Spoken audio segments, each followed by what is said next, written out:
Please welcome my guest for this evening, Vivi. Hi. Hello. Hi. And hello, Shadow. Holy shit. Seriously, Shadow, Wow. thank you so much. I think you just won the prize for biggest raid I have ever had. So, oh my.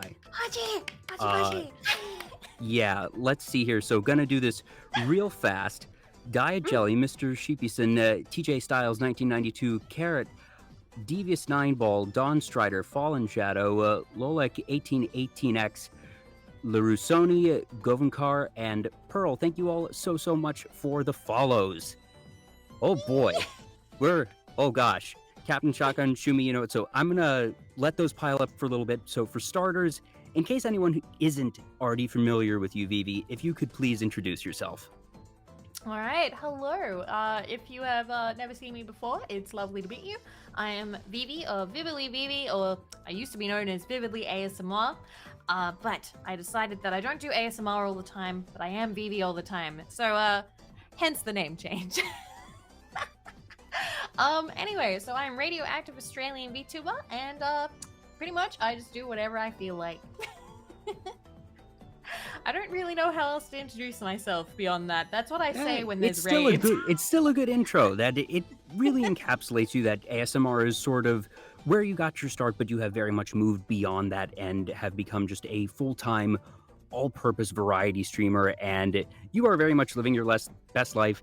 And if I do say so myself, you have one of the best just model emotes on all of Twitch, and you already showed it off. Your finger guns. That I have yet to find another VTuber that has finger guns, and I absolutely agree with the sentiment that they are always a valid response in any social situation. They are. But I do know of one, Junk. Junk has them, so we're finger gun buddies. Nice. Also, I like that term, all-purpose.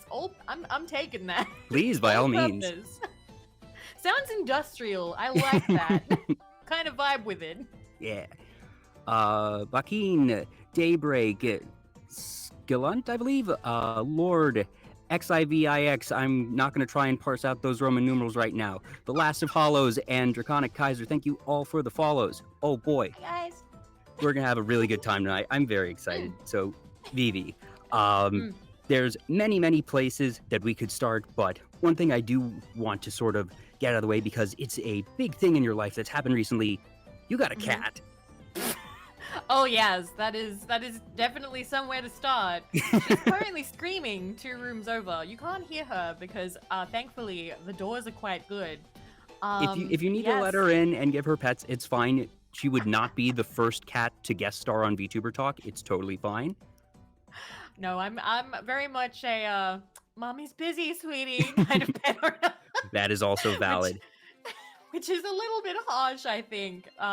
She has come to the door and screamed a couple of times. I think when I was playing Corpse Party, which is what Shadow was just playing. So she cried then, and that's the first time I think anyone's heard her. I'm waiting for her to come in during an ASMR stream when the 3DO can pick her up in full surround audio. Yeah, that'll be fun. By the way, folks in chat, let me know if there's anything I need to change in terms of audio levels. I think I got them right, but if either Vivi is too soft, I am too loud, music, whatever, do let me know. So, the cat's name is Wednesday. I have to assume this is after Wednesday Addams? Yes, you are absolutely correct. Nice. Because I saw that and I was like, it's a black cat, Wednesday. Yeah. So, when I was younger, I had a cat named Morticia, and continuing the family line, there we go. We didn't expect to get another black cat, especially not during October, approaching Halloween. That kind of felt like it wasn't gonna happen, and then it just happened. So, yeah. Is there any sort of origin story to how Wednesday came into your life? That you mentioned you weren't exactly looking for a cat, so how did this happen? Was it, you saw an ad for a cat, or was it just you happened to stop by a shelter and sort of fall in love? What's the story there? So, technically we weren't looking for a kitten. Ah. So basically here in Australia, a couple of months ago, I don't know how long you have been following my exploits, but earlier this year, we were suffering a mouse plague. Oh, I And remember that. That was an epic saga of just a week and a half, and obviously it was far more entertaining for those who were just experiencing via the tweets. I'm sure for you, it was not fun at all. That I it don't was like it when a traumatic. cricket gets into my apartment, much less a mouse. See, I like crickets. As long as they don't touch me. Oh, They're I like allowed to crickets live outside. If alongside I see me. a cricket, when I'm going across the sidewalk, whatever, you do you, little buddy. If you invade my apartment, you're probably not making it Death. out. Death. Yeah. Basically, during the mouse plague, we rent the bunker. Don't own it. You can see here, this is not quite the space I would be after. Especially not with the Todd smells cut out in the background. We're hoping to get something a bit nicer someday. But anyway, because we rent, we're not allowed to just get a pet whenever we want. We had to ask permission. And so we suffered through the mouse plague with no cat to help us. And I remember the entire time I was thinking, I want a cat. I want a cat. This would be so much easier if there was a cat, because mice hate them. They stay away just because of the smell. Like, they could tell when a cat's around. So we kept asking for permission to get a cat. Finally, they said yes. So we went looking. Like a couple months after you had already sort of resolved the issue on your own. Yes, exactly. But I'm not going to say, like, I'm a pessimist, but I believe it's going to happen again come next summer. Mice typically come back during the warmer months, once the winter is over, which it is very much over now. I feel like we should start preparing for the next wave. We went looking to see if there are any cats available, and yeah, there was only little kitten Wednesday. I really wanted an adult cat because they're a lot less needy, I suppose. But no, Wednesday came into our lives, and I'm enjoying it. I do love her very much, even if she is very bitey. Very bitey. Oh my. She's ready for mice. She's ready to go. Yes, this is all the Wednesday training arc. Yes, absolutely. That's She's wonderful. very much all practiced, so that's good. And I'm also familiar with just, the joys of getting a new pet, that I am regrettably allergic to cats, actually. They make me sneeze quite a bit, and it can sometimes become difficult to breathe. Not deadly, but, a couple steps before that, definitely cannot have cats. Yeah, definitely not. But I grew up with dogs, and it's still very much the same of just, getting a new pet, having sort of that new family member. And yeah, it can be a bit difficult training them, especially if they're young. But if you put in that good 6 months to a year of training and get it down, then you're going to have just a nice, wonderful companion for hopefully many, many years to come. Yeah, definitely. Like, I've never actually trained a cat because the last one I had, I was like a baby alongside it. That was Tisha. So this is my first time kind of being the adult in the situation. And it's interesting because while I say I'm being the adult, I am very much like, no, no biting. No, leave me alone. So luckily, I'm not alone here. So I'm allowed to be a little bit hands-off. I do need to get a little bit more, what do they call it? Maternal instincts. I'm sure it will come over time. Plus, just, I don't know, I guess it's different with a pet that you're able to, I suppose, go with the flow a bit more, figure it out, and that it's a bit less stressful, I would think, than raising a human. Oh, God, yes. God, yes. Listen, because of all the radioactivity and the heavy-duty machinery and, all the, the issues and whatnot that come with that, I'm never going into the the human production line, and I'm kind of glad about that after this kitty thing. Do you think you would ever want to have more than one cat, or do you think Wednesday's going to be an only child? Only child, only child. It would Understandable. we'd have to have an absolute cute cat kind of fall on our heads, and I'd nowhere else to go for me to have another one, I think. Which technically has happened in the past, but we weren't living here. We were living with family at that time. So it was a lot easier to go, oh yeah, we'll take them in. Makes sense. So, as we mentioned earlier, ASMR is sort of where your roots are as a content creator, that you started on YouTube and did videos there for a while before moving over to streaming and before becoming a VTuber. As time went on, you started to diversify your content, hence the name change over here on Twitch. Twitter still has not allowed you to switch your handle quite yet, but But also, somebody else has that name, I'm pretty sure. I'm pretty sure that's another, but they haven't tweeted since 2017 or 2018. That's the worst. Twitter doesn't let you take names from people unless you're like, I don't know, the president, I suppose, or something if you like have that. like a copyright on something, they might budge, but for personal things, they are usually not that flexible. Yeah, and I am registered as a business, but I'm registered as Vividly ASMR, not Vividly Vivi. So I don't really think I could take the Vividly Vivi from anyone just yet. I guess, so the process there would be change the business name to Vividly Vivi, then go to Twitter, but that's a lot of work. That's a lot of work for right now, and I'm pretty good. I'm casual about this for the most part, as casual as someone who has, put in for the business can say. So when it comes to your ASMR work, do you have any particular videos that you are, most proud of? That obviously I assume that you're proud of your catalog of work in general, but are there one or two that really stick out in your mind as, I was on a roll with this one, whether it be with the writing, the performance, anything of that nature? Yep, definitely. So the main one that stands out to me is probably the most obvious, and that is my Yandere Best Friend video, because she's at 1.4 million views. She's coming up on 1.5.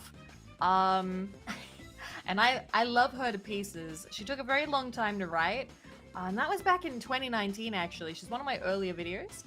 And you've mentioned in the past that that's sort of the one that really brought your channel to the next level, that it was the first one that really, got a good spread and a lot of views. Actually, well, yes and no. Yes and no. It wasn't the first. That one is probably, what do you call it? It's like the codifier or something like that.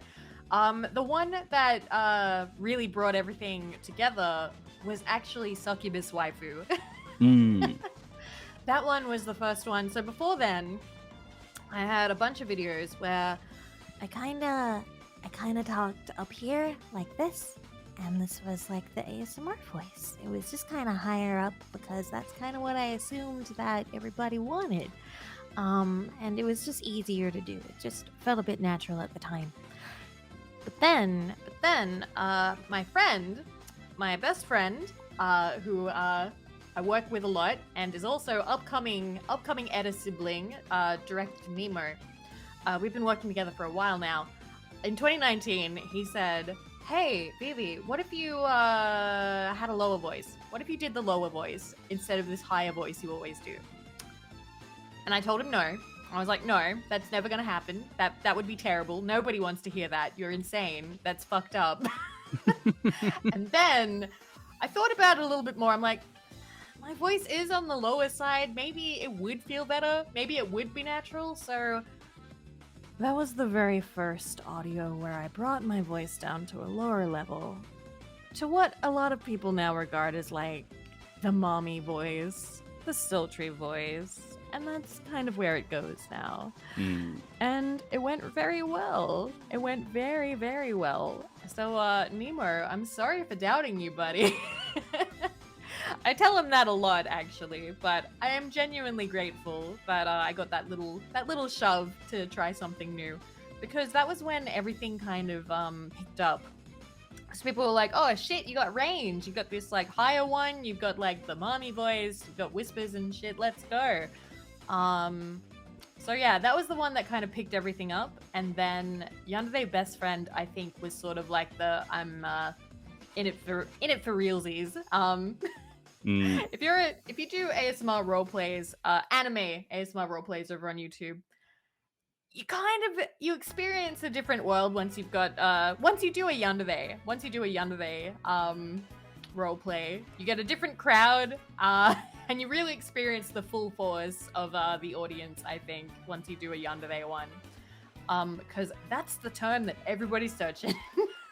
That's the big one. I never thought about it from that perspective, but now that you say it, it makes perfect sense. And I never really thought about, I suppose, the different market segments, for lack of a better term, of ASMR listenership that you, like you said, were earlier doing the higher voices and the, I suppose, more innocent ones. But when you venture into the yandere genre or subgenre, as it were, that you end up getting that different audience, and that audience is very passionate, shall we say. Very passionate, very passionate. I don't want to use the term subby, but I just have. That's the term I'm gonna go with. Although you do get quite a few people who will comment who really don't like yandere, and they'll go the other way. At which point, I've talked about this on my stream before. During like ASMR roleplays, so we all know how YouTube comment sections are. They're very fun, aren't they? Hey, as far as lore goes, those comment sections are why you exist. Exactly. You've done your research. So my original lore is hilariously toxic YouTube comment sections turn me radioactive. Whether we're sticking with that lore, I'm not sure, but that is absolutely true, especially for yandere roleplays, because you can write a character. If you write a dominant character, you get a lot of I want to call them brats in the comment section who are like, no, I would never be in this situation. I would kick her ass. I know Brazilian jiu-jitsu, and I would kick her head clean off her neck. Methinks the commenters doth protest too much. Yes, I think that the 12-year-old edgelord. I mean, I wasn't gonna say it in those words, but oh well, you know, the door got opened for me by Vasilius. Kind viewer. But yeah, so basically, once you do an audio like that, you definitely find a whole new world of it, a whole new world of your audience. So yeah, what else? I think I've strayed pretty far from the question. I've forgotten what it was. It was basically, which ones were you most proud of, or that you had the most fun creating, performing? Okay, so Yandere Best Friend, I really lost myself in it. Other than that, let's see. The one that sticks out the most is probably Elevator, Trapped in an Elevator with Vampire Boss. Because that one, I had to do blood drinking noises. And not to toot my own horn, but people apparently liked it. But the trade-off is I had to like kind of slurp at like a peach fruit cup, and the juice got up my nose. Oh no! So it's kind of funny because a lot of people are like, oh my god, like I love this audio and I love her, and not to say like, you know, that it's like sexy or nothing, because it's kind of hard to regard myself in that way. But a lot of people think that audio that it has that kind of quality. Meanwhile, I look at it and I'm like, bro, I got fucking juice up my nose. That's the least sexy thing I can think of. And that's why it's audio only. Audio only.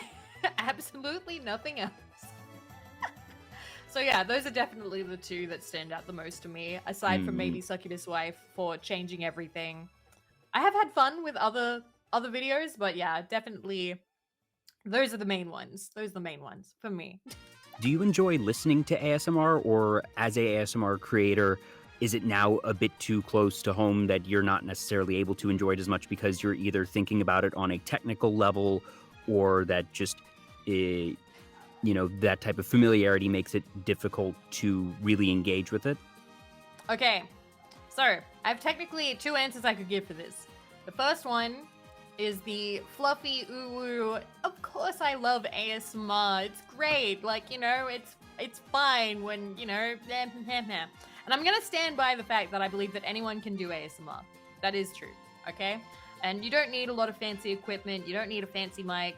You don't need all the skills and whatnot, because everybody starts somewhere. If you watch my very first video, I'm shithouse, okay? Like, the audio level is too low.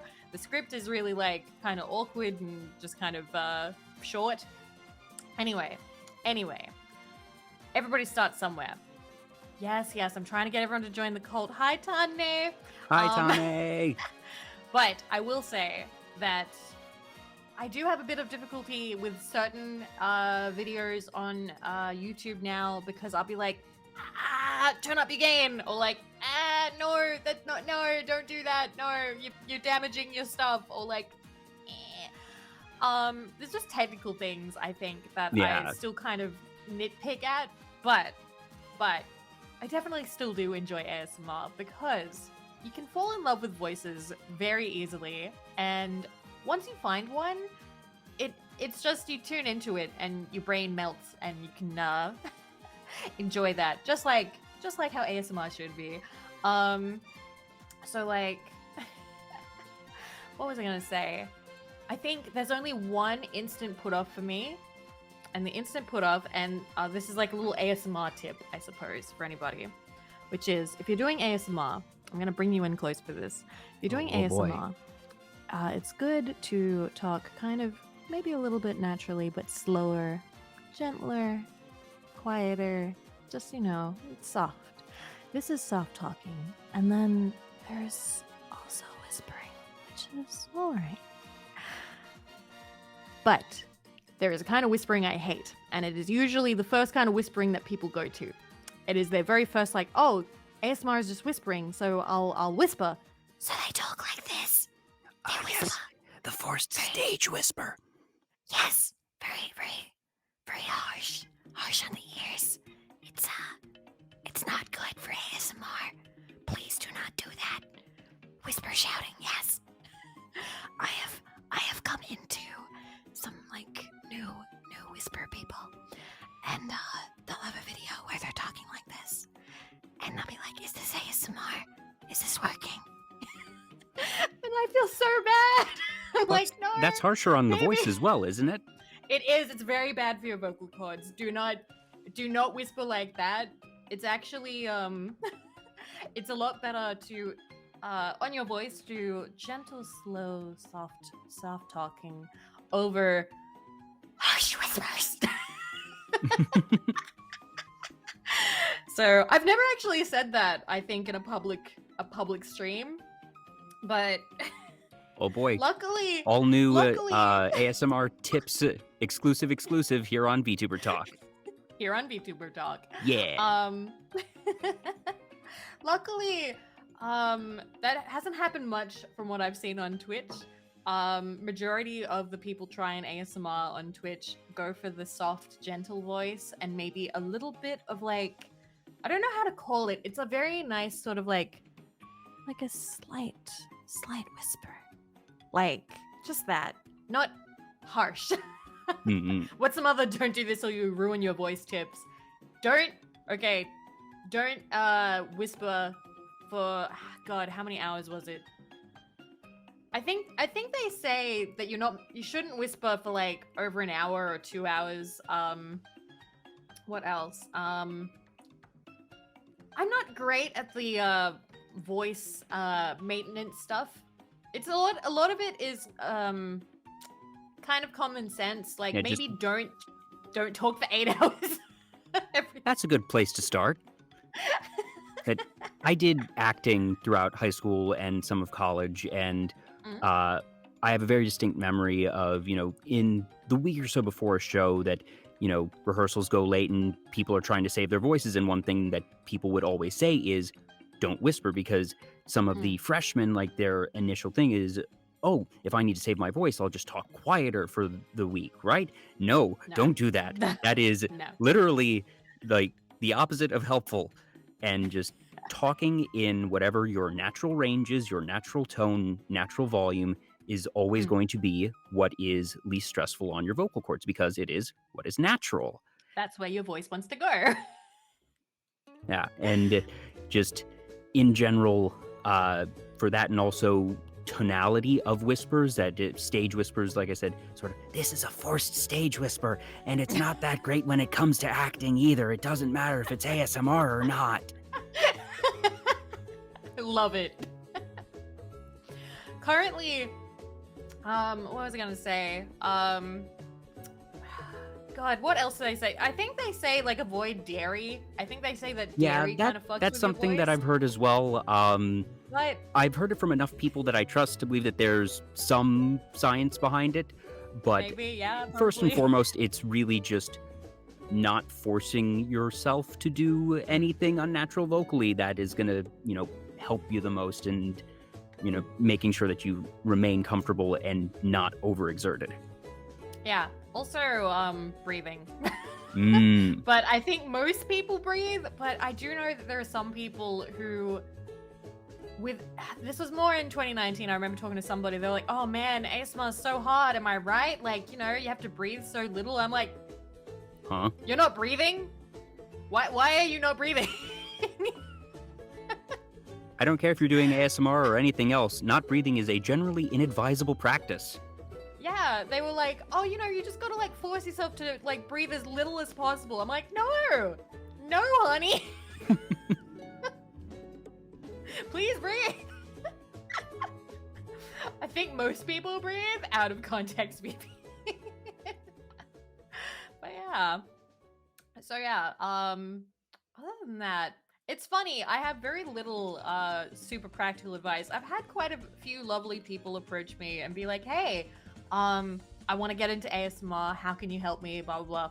And I'm like, right, okay, what ASMR videos have you watched? And that's when they tell me they haven't watched any. Ah. And I'm like, okay, you gotta do some research. You gotta do some research, fam. What do you like? What are you into? What do you like? What makes you feel sleepy and relaxed? And then it's sort of ideally what you like, you can also do. I think there are a couple of people who are good at certain styles of ASMR that they're not actually into. But I can't think of any at the moment. But yeah, actually consuming the content kind of helps. But then beyond that, it's kind of hard. Like I kind of tell them like practice talking softly, practice like gentle whispering, not forced whispering. And then it's all about like microphones and whatnot. And I get very nervous when people show up and be like, all right, so I want to try ASMR. How much is a 3D? And I'm like, please put your wallet away at $600. You don't know if you like ASMR yet. Please, please, please try it with your regular mic. And if you fall in love with it, get the 3D. Yeah, that's one thing. And you've already done it just a couple minutes ago. I don't know what the antonym is for gatekeeping, but whatever it is, you're that you are very much someone who is, to use Pearl's wording, trying to get people into the cult of just, you're always saying, anyone can do ASMR, trying to get people into it, saying, please try, I will help you, I will give you whatever advice I can, even if you don't think that you're stellar at advice, that you openly offer and encourage people to get into that space, that you're not trying to be gatekeepy or anything. And it's something that has always been very nice, and it's something that I think is very iconic of you, just as a person, as a streamer, Vivi, that, spoiler alert, that the Vtuber Talk is a good number of things. One of them is just a giant trap to force my guests to accept compliments on air when they can't say no. Sorry, Vivi, you've fallen for it. You can't get rid of the compliments now. It's too late. Ah, ha, ha, ha. Okay. We'll deal with this. We'll deal with this slowly, one by one. I'm going to fully admit, I've spent a lot of this past year, because I have now been streaming for a year. Technically, it depends what your idea of VTubing is. Mine is anything with a virtual avatar counts. So PNG, GIF, if you've got like a virtual avatar, it counts. So technically I've been VTubing for a year now. Anyway, that entire time, I don't know how many people I have said, you would be great at ASMR too. But I know it's been a few. And I'm pretty happy with some of the ones that have continued. Like Milky. I remember jumping into like Milky's stream and hearing her talk and being like, oh my god, I need more of this in my ears right now. And I remember being like, you'd be great at ASMR, and Milky's like, no, I couldn't. Well, spoiler alert, Milky does ASMR now.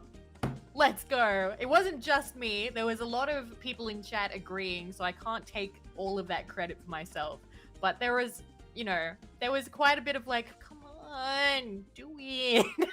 Do it. Try the thing. Do the thing. Come on. I don't know who else. I've had a couple of people be like, Vivi, I started doing ASMR because of you, and I'm like, no. Because I don't know. It feels weird sometimes when people say that, but I do recognize that I go around telling people to do it because I'm very selfish. Haruka, And oh no, they've taken your advice. I did tell Haruka to do it. I don't know if it was just me though. What else? So my selfish goal. I'm gonna have a big sip before I finish. Say this part one there. Oh boy. So my selfish goal, my evil plan for VTubing, hear it now, is, right, I would like there to be, at any point of the day, at least one VTuber doing ASMR. I want there to always be at least one or two VTubers doing ASMR at any given point of any given day. So that technically, so like at any point, if you're like, man, I could use some ASMR, you can go into the VTuber tag, put in ASMR, and find someone. That is my goal. That is my dream. There needs to be at least one or two people at all times. And it's not quite there yet. There are still times of the day where there's a lull, where there'll be like nobody. But we're getting there. Like, as far as I can tell, who am I following? Like right now, Ikumi's doing ASMR. Tilda T is doing ASMR. Crystal Moonlit is doing ASMR. So like we're getting there. That's 3 right there. We got 3 at the moment. But this is a very popular time of day. So really I need more people about 6 hours from now. And then maybe 10, 12 hours from now as well. Those are kind of the dead spots. That's when there's less people doing ASMR. All right, any aspiring ASMR artists in the chat, Vivi's just giving you the cheat codes of where there's the least competition. Write it down. So yeah, those are good times, but really any time is a good time. Like if you do like ASMR, you'll always find at least some sleepy who will be very, very grateful to have the company, to have the relaxation and whatnot.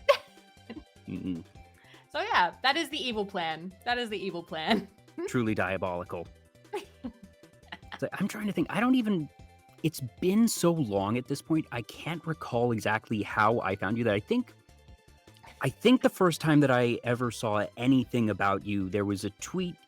It was you showing off your model in the classic VTube studio back alley with something along the lines of like, hey kid, you want to buy some uranium or something like that. Yep, I know that one. It's I can't recall what the first stream of yours was, because the thing is, I appreciate ASMR content. I don't exactly respond to it, but it's the type of thing that sort of, what I like is to be able to tune into an ASMR stream and just enjoy ASMR just chatting. And I think that's initially sort of what drew me to you, what drew me to Tane and a couple of others, of just that I, surprise, the person who does a talk show likes talking, likes listening to other people talk.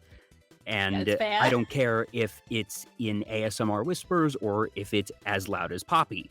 That I enjoy people who are able to talk, tell stories, be engaged, stuff like that.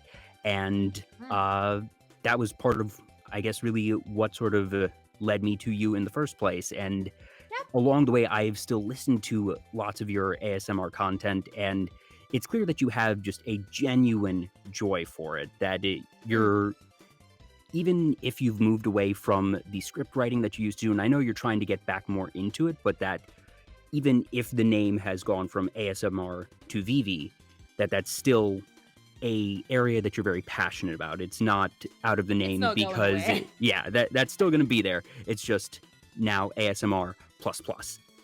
Yeah, exactly. I like the plus plus. ASMR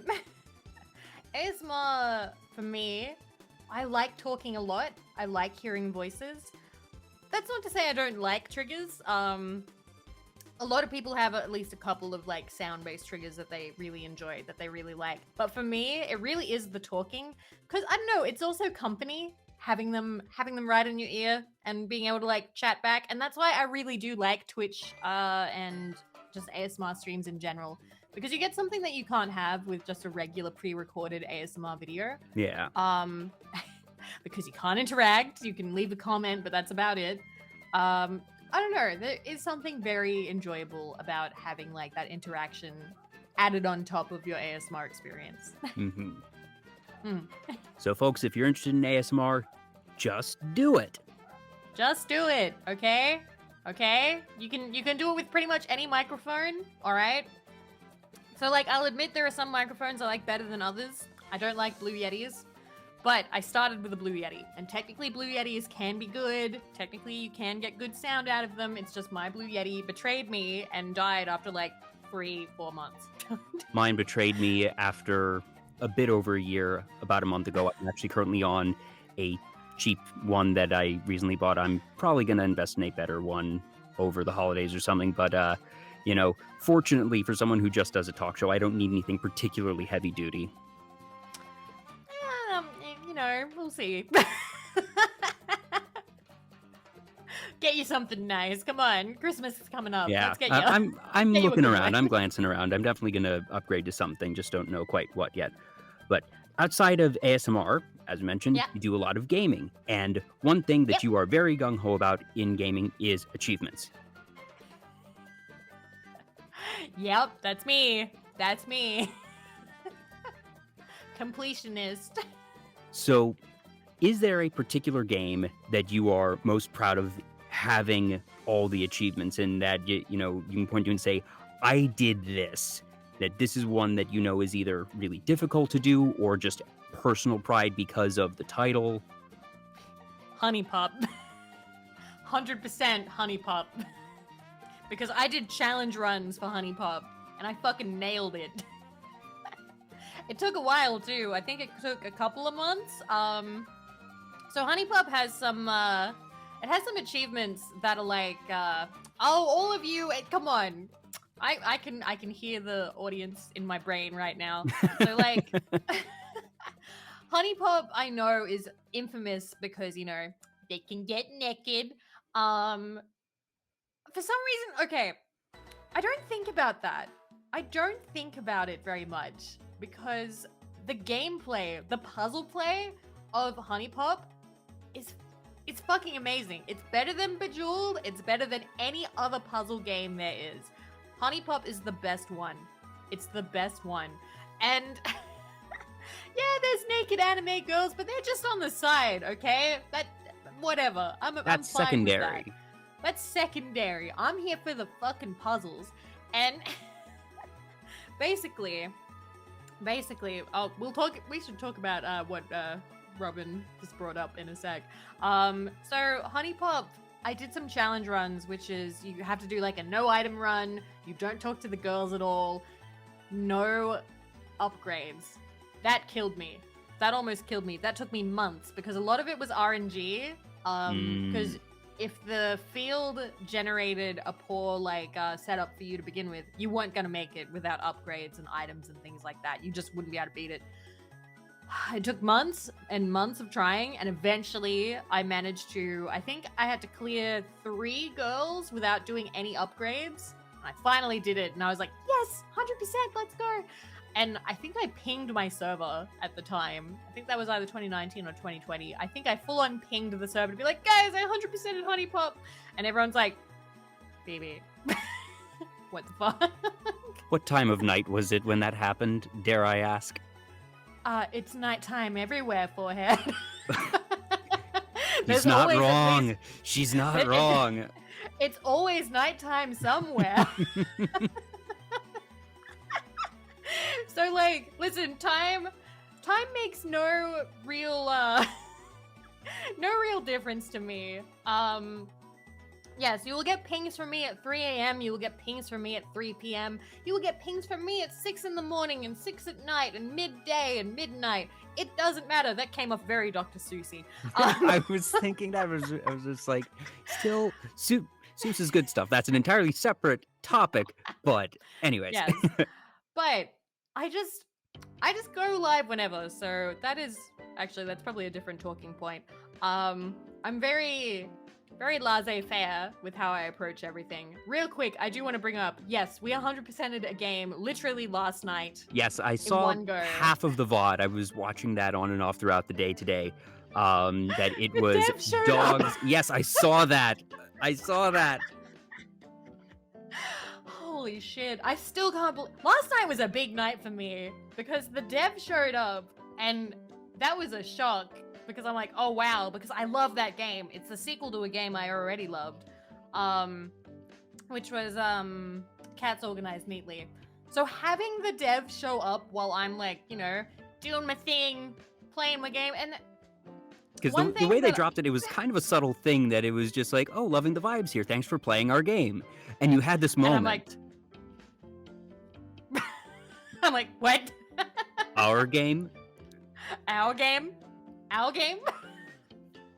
And then I think Sheep double-checked the credits and it turned out it was legit. So that was amazing. But last night in particular, so I'm gonna have another sip. So,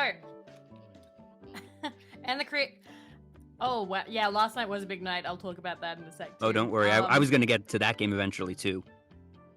So, basically, oh wow, my brain has just frizzled out. So, what was I gonna say? Dogs Organized Neatly, achievements, dev shows up. Right. I started the stream last night with 0 expectations. Now, that is no different from any other stream of mine. I never have any expectations going into a stream. I've got to be real with you. The fact that I have gotten this far, or however you want to put it, is wild and insane to me, okay? Because I have so little structure. I never have a schedule. Everything is guerrilla stream. And I don't necessarily play games or do things that I would regard as, like, a good stream idea.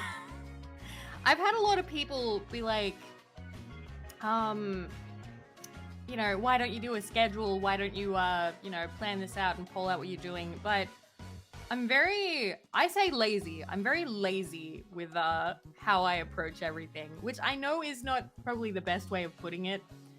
The better way of putting it is casual. Yes, casual is such a nice term. So I've described my streams as hanging out on the couch, playing a game. You can either come down the stairs and you can sit with me and we can play the game together, or you can, you know, go back to bed. I am fine. I will not be offended either way. So last night I expected that stream to be a lot smaller, a lot quieter, and for a little bit it was. For a little bit. And then suddenly there was 400 people there, and I didn't know what was happening. So, I don't know, like, I'm very surprised at the people who have come out to watch achievement hunting streams, especially like Crash and whatnot, because Crash in particular I have played to death, and I've even had people say like, listen, I'm not coming to the Crash streams, like it's too infuriating to watch, like nothing against you, Vivi, but like can't do it anymore. But I still get a lot of people who come and keep me company, which is very sweet. So it's nice having that achievement company. So yeah. Yeah, I remember those Crash streams. There was this one level with, it was a tower, it was a straight up tower. Yep. That was probably an hour, and I got a good clip of you finishing that one. that it was a journey and just the Oh, catharsis of finally finishing that level, I yeah. remember, was Okay, so that's not Stormy Ascent because I have not finished that one. So that one I think was one of the temples, and I remember crying at the end of that one. It was actual crying at yeah, the end of that. because Stormy Ascent goes up, but it's also Up directional across. left and right, and this was just a straight up ascent. Yeah. So yeah, Crash is good for that. Crash is good for that. You definitely have just the general slow struggle to the top or wherever you're trying to get But to. also that unforgiving, oh gosh, if you miss one, you may just fall all the way back to the bottom. That it was Jump Yeah. King before Jump King. I've heard so much about Jump King. I don't feel like I want to touch it. It's but who basically knows? that level, but an entire game's worth of it. Oh god. Jesus. Neat. I love where games are going. God damn. That I also sort of think of it as the next iteration on getting over it of a, I forget what the technical term that the creator of Getting Over It used, but it's a frustration game. Yeah, I've heard people call it frustration games. And honestly, like, I don't hate frustration games. I do have a slight opinion on it though. And that is, I don't enjoy watching people play frustration games when they clearly hate it. Yeah. I can't watch. So I know a lot of people do love the content of a creator going like, no, I just want to no more of this, please stop. And yeah, it is kind of amusing, but I end up feeling kind of bad for them. And I'm like, I want them to play something they like. I want them to play something they enjoy. Like, if there is like a general, what's the word I'm looking for? If there's all an about the actual attitude. drive. Yeah, it's about the attitude. If they have an actual drive to play the game and finish it, then okay, I'm cool with the frustration. I'm cool with the stubbornness because that's me. I'm very stubborn. I insist on doing things. But if they're being like held hostage by like there's chat, a difference I between may... here we go again versus here we go again. Yeah, there's very different energy to that. So yeah, I've never played Getting Over It, but honestly, it looks kind of relaxing in a way. Like, I know it's not meant to be, but there's something about it that looks kind of... Like, the controls are difficult, but the general atmosphere of it just seems like you can keep It's going a and you can strange fall down. type of zen, I suppose. Yeah. Yes, zen. That's the word I'm looking for. So yeah. Now, it was... I'm assuming it's what Zervit was referring to earlier of one of the, I suppose, niche isn't even the right word. It's one of the most, like, diamond in the rough games that you've played that, in my opinion, was one of just some of the best streams and one that you have said, quote, shaped who you are as a person, and that's Broken Sword. Yes. So, 90s for point and anyone click. for someone who isn't familiar with Broken Sword, if you could, I suppose, enlighten people at least a bit of the general feel of this particular point-and-click adventure. Yeah, so the game is from, I believe it was 90... Was it 94 or 95, 96? It was one of those. It was mid-90s. This was an yes. older one. It's an older game, but it's beautiful. It's a beautiful game. And basically, you play as George Stobart, intrepid American tourist turned detective who is sitting outside a cafe when a clown comes along and blows it up. And that act of terrorism sets George on like a huge adventure across Europe to like try and figure out like conspiracies and whatnot. And it's called Shadow of the Templars, so you can kind of guess what the conspiracy is about. Yeah, it goes It's in the a title. little bit off the rails at the end, but in the best of ways. Yeah, that's what I think. I love that game. I've loved that game ever since I was a kid. I played it a lot, which probably was not appropriate for a child. But I didn't understand a lot of it. So this was like my first time playing it with other people watching, because my entire life I've wanted to share Broken Sword with people, because I would play it with my sister, I watched my mom play it, and they're family, so like I would share it with them. we were all like, we all knew it, but apparently I was the one who like loved it the most. This was my first time being able to share it with people who weren't family, because growing up, none of my friends ever wanted to play it. They were like, Vivi, it's like this ancient game, I'm bored. And there's something I'm very like, okay. special about sharing, whether it's a game, music, movie, just a piece of content that is near and dear to you, and especially one Yeah. that is either underrated or just, I suppose, not very popular, that people are generally unfamiliar with, and that is very much the case for this game. Yeah, definitely. When I streamed it, I remember telling myself, I'm like, okay, Vivi, if even 40 people show up, that's a big deal. If even 20 people show up, we're lucky. That's some people who are there to watch. And I can't remember the exact amount, but I remember at one point for one of the streams, we had like 400 for this 90s point and click game. Oh yeah, it was a party. It was a party. It was big.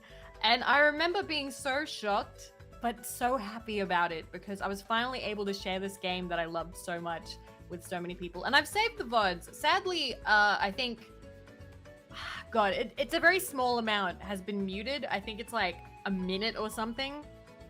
I need to edit that part. I just need to slap a, oops, it got muted, and then just upload it, because I do have art ready for it now, which is what ended up.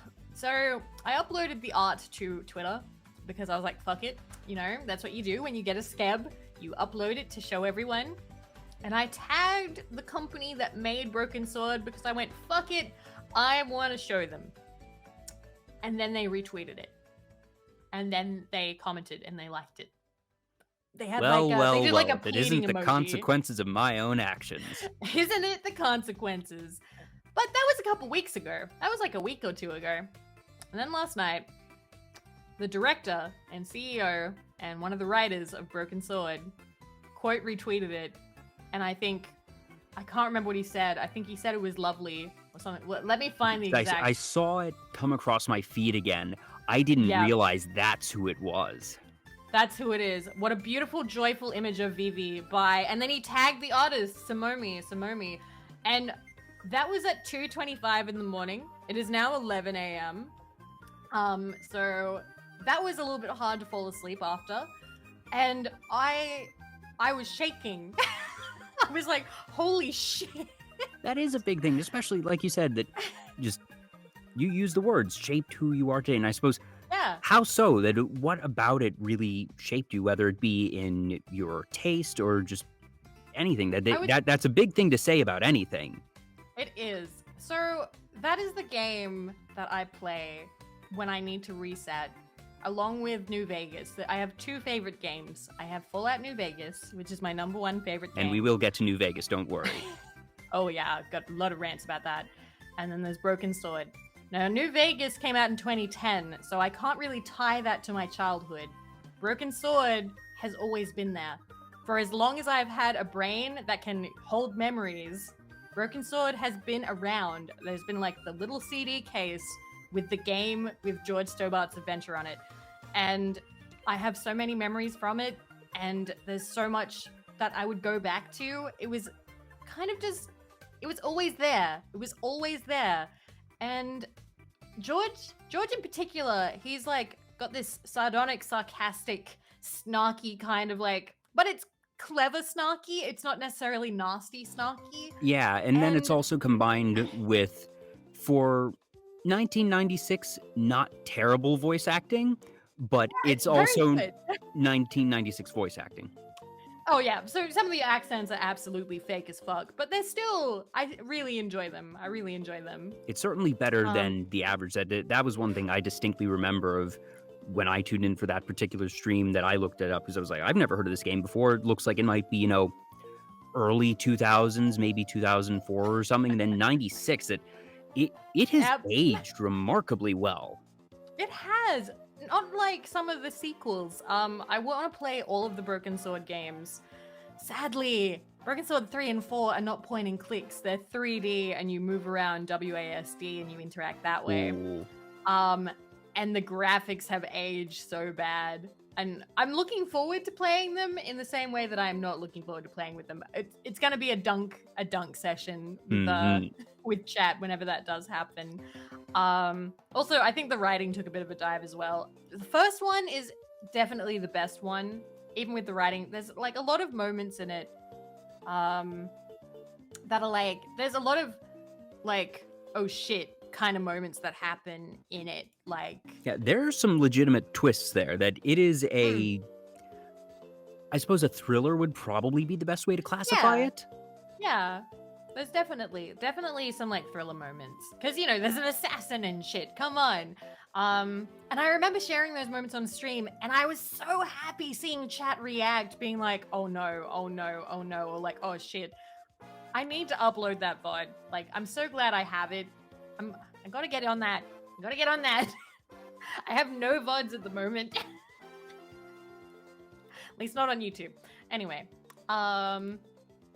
So yeah, Do you remember the first time that you ever played it? That was it? God no. Nope. God, Too far no. back.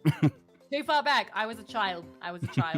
The earliest memories I have is my mother playing it and me sitting on the floor and looking up as she is trying to, like, you know, she's clicking on things, and this was PlayStation, so the cursor moved so fucking slow. Oh geez, I thought it was PC. I didn't realize that It's it was PC, but it's also on PlayStation. It had a lot of ports. I can't remember where else it was on, but yeah. So we had the PlayStation version, which is not as good, and it did have some cut content, but not a lot. I do need to say now though, should anybody in chat decide they want to play it, please do not play the director's cut. The director's cut is not as good. It's just not as good. Yes, you have some added content for Nico. It's just not as good though. They cut too much other content out. And also, I think the voice acting changes for Nico. And also, they add these like character portraits, which are kind of clunky looking. Don't like them.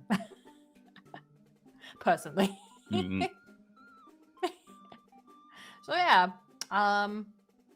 Yeah, so now I'm a little bit nervous about tweeting because here's this guy who directed and wrote and whatever this game that means so much to me, and I'm just sort of like, I retweeted Naked Vivi yesterday. What am I gonna do? Do I tell Charles Cecil, CEO of Revolution, to please blacklist my unsafe for work tag? So fingers crossed that, I don't know, everything goes well. I'm sure that he'll either learn or that he's seen worse anyways. Fingers crossed. Fingers crossed.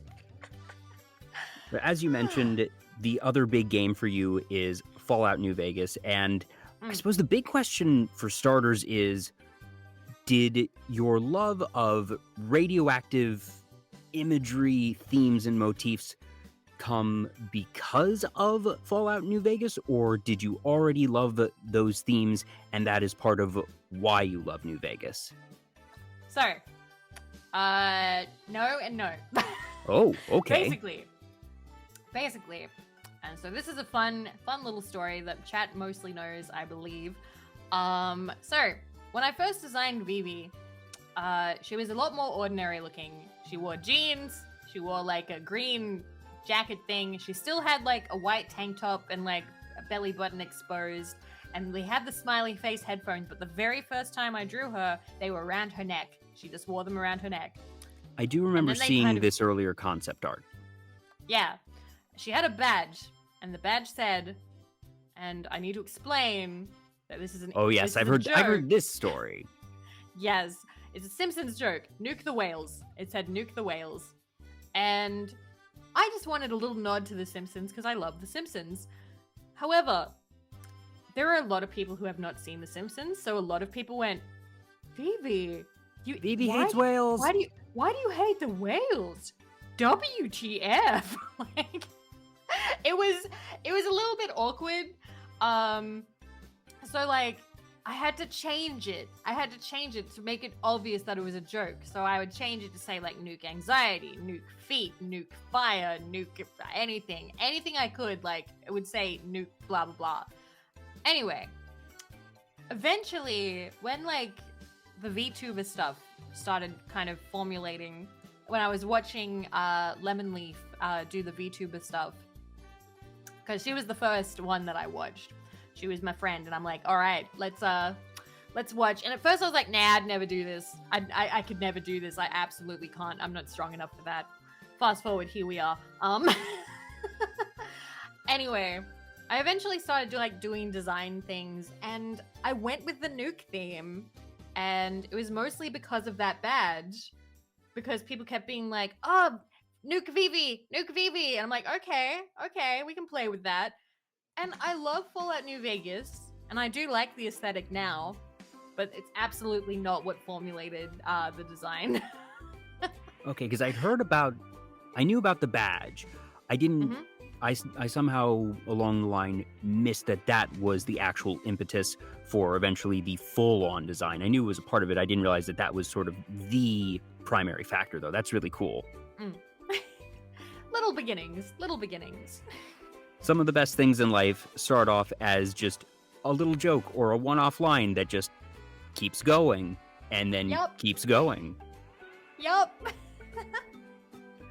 So yeah, I do like where it's gone. I have a lot of people who come into the stream and call me the Fallout VTuber.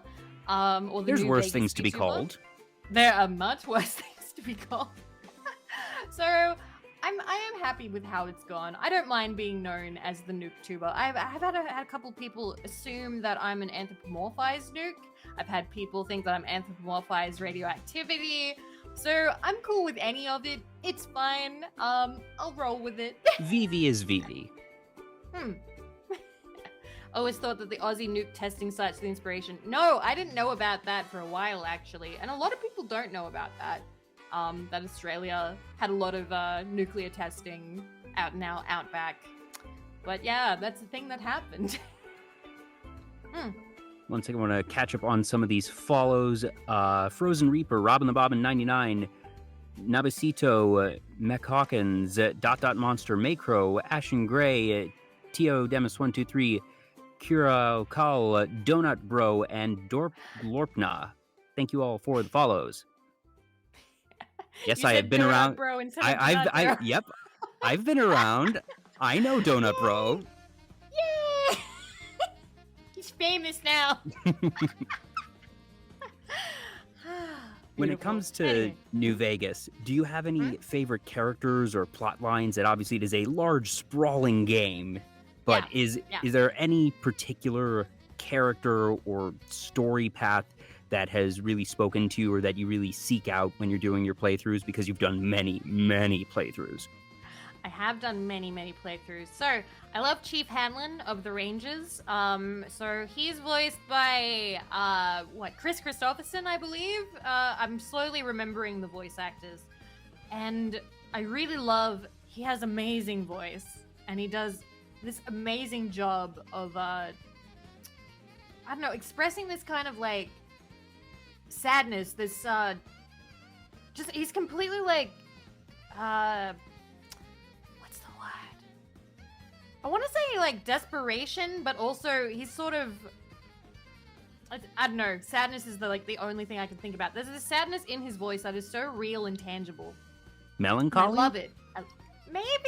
Melancholy sounds kind of, it's more than that. It's deeper. It's a harder level of sad or depression. Donut Bro. Donut Bro! Well, thank you for the donation. Half of that's going to be going to Vivi. God no. Please get a nice mic. Anyway, Samba. Samba, let me drink something real quick. I'm getting too excited. Not hydrating enough. Anyway. So like Hanlon is one of them, and I believe, oh god, is the quest Can You Find It in Your Heart? One sec. Can you find it in your heart? No, that's Ranger Jackson. I don't know why I'm thinking about that. So, I'm not good at remembering the quest names. So Hanlon's one. The other one, Raul Tejada, who is voiced by Danny Trejo. He has a really neat quest about finding himself, and because he's an older ghoul and he's figuring out whether he's gonna get back into things or whether he's gonna retire, quote unquote. And I never ever ever let him retire, because fuck giving up just because you're older. Fuck that. I hate the idea that once you're older that you have to take a back seat, that you have to give up. You've said on multiple occasions that you plan to be streaming indefinitely, that you will be Grandma Vivi someday. Yeah. I look forward to that. I like the fact that really there's nothing stopping me aside from my own interest. And as far as I can tell, I want to keep going. So, and I don't know, like, there's a lot. All right, we're gonna go away from New Vegas for a second. So please know, I love New Vegas a lot. If you want more in-depth rants, I can absolutely get back to it later. But we're on a point now. One sec. I see a lot lately about the idea that you have to graduate at some point. The idea that you have to stop at some point. Now, I do understand the concept of everything stops eventually. Let's not get too morbid. But technically, you don't have to graduate if you don't want to. You don't have to be like, oh man, I'm only gonna be able to stream like once a week. May as well like graduate and stop now. If you're still having fun streaming that one time a week, fucking keep doing it. Have fun. You don't have to. You don't have to be full-time the whole life if you don't want to, but you don't have to give up. But I also understand for some people, they do want to leave it when they want to leave it. Whoop. Sorry, yeah, one and second. That if you decide that you're Twitch not is enjoying emailing it, whoop. There you go. Important oh stuff. no, wait. Whoop. It's Raid Shadow Legends. Fuck off, Raid. No thanks. Anyway. What were you gonna say? That obviously, if someone isn't enjoying content creation, that graduating is a healthy thing. That you shouldn't force yourself to continue something you don't like. But I'm very much on board with the concept of, even if you have to pull back. That I know that for some people that they pride themselves on their ability to have a constant schedule and to be able to have that sort of quote-unquote professionalism in terms of something that is a bit more standardized. But goodness knows, I do this thing once a week, and I've just been having a blast with it, and I don't think I'll really ever end up doing it more than once a week, unless I know I will have another show on Saturday, but that's because scheduling things got shuffled around a bit. That's it's not the end of the year. Yeah, and it's whatever. But that, like you said, that there's nothing saying that if you aren't streaming more than once a week, or even if you can only stream once a month or whenever at random times, that doesn't mean that you have to pull the plug entirely. Yeah, I feel like, I don't know, there's a lot of expectations some people have where they're like, oh, if you're not doing good enough, you have to stop. Or you can only do like one thing, you have to focus on one thing in your life and that's it. I don't know, I like having multiple things going on. I know not everybody does, but I don't know, I worry a lot about people who think that the graduation is something that's like a sword hanging over their head that has to happen at some point, that they have to eventually let that fall down and they have to just end everything. But it's too sad. You don't have to if you don't want to.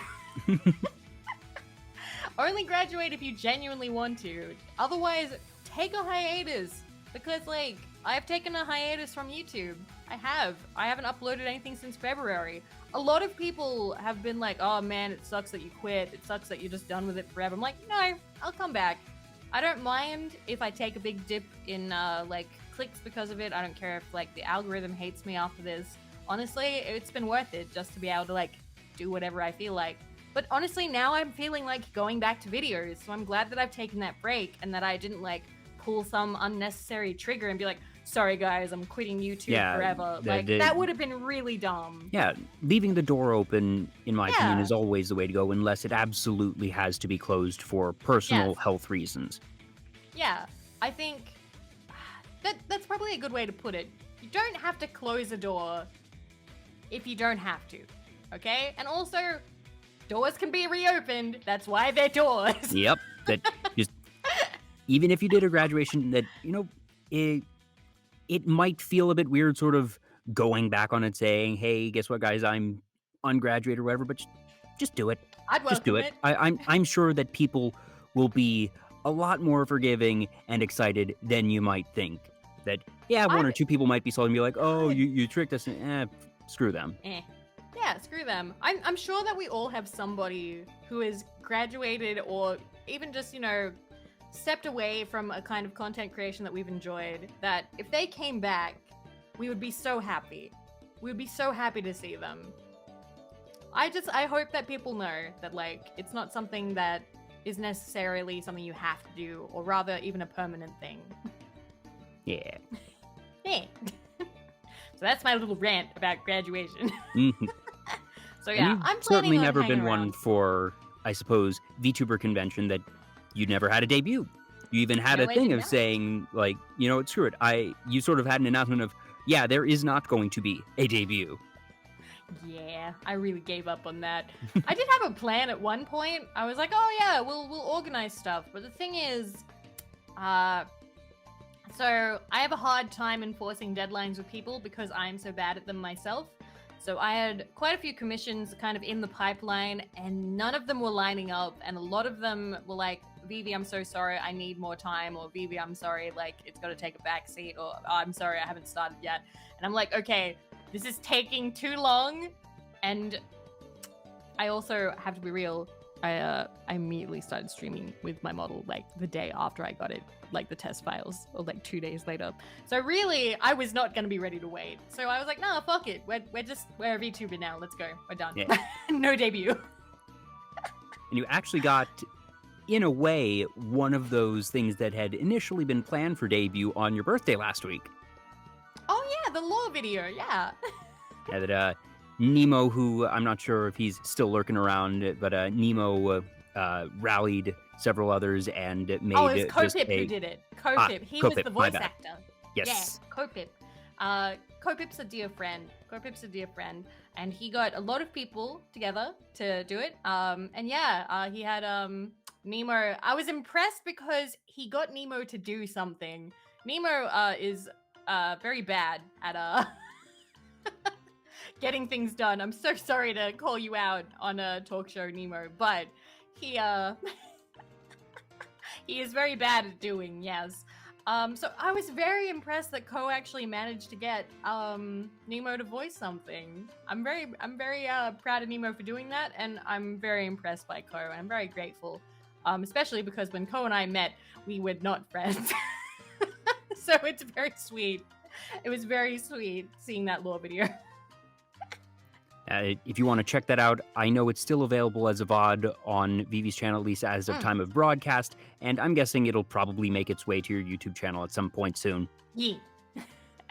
It will. It's also, there's a link in my Discord somewhere, but we'll do something more official soon. We just gotta, I think we're getting like a final edit at some point, so I'm waiting for that.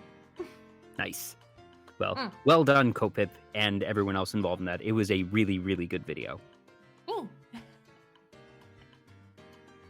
So, yeah. one thing that comes up a fair bit on your streams, but I suppose isn't necessarily a central part of your content, is that you are a big anime fan, Vivi. I am. You watch a lot of anime. And this is cataloged because you have a very extensive My Anime list. It Yes, is a I do. publicly available one. It is just My Anime List, whatever the profile thing is in the middle of the URL, but then it's just Vividly ASMR. And you have some 76 days of anime watch, and I feel like it has to be more because it said 600 something odd series. And I have about half of that on mine, and it says that we're only like 10 days apart, so I feel like there has to be something off in the calculation. Bottom line is, you watch a lot of stuff. I do watch a lot of stuff. I will tell you though, I don't believe the calculation is off. I believe it's on point because quite a few of those are in fact advertisements. Oh, I okay. am very thorough with what I catalog, including advertisements, which can be anywhere between 5 seconds if they're like a independent animation that's been recognized by my anime list, or if it's like a full-on like animation that goes for like, I don't know, a minute or 2 minutes. So yeah, that's gonna be on I've point. never The actually dived calculations are into the pretty good. world of anime advertisements. I've seen there was one that made the rounds a year or so ago that McDonald's did Yeah, hashtag not sponsored, hashtag please sponsor us. And it was I beautiful. That actually, yeah, amazing, that was a really amazing good one. one. It was. We watched that, I think. I put it on my stream for a little while. We watched a couple of ads. Some anime advertisements are absolute tear breakers. Like, they're amazing. Yeah, that just someone in those writers' rooms are just like, okay, I've always wanted to either produce an anime or write an anime, and I wound up in advertising, and this is my moment. And that they just go just all the way full Yeah. ham and just they make something really special. And just like, wow, I did not expect to be tearing up watching this McDonald's advertisement. That's not exactly what I had scheduled for today. But that happened, yes, because it was well done.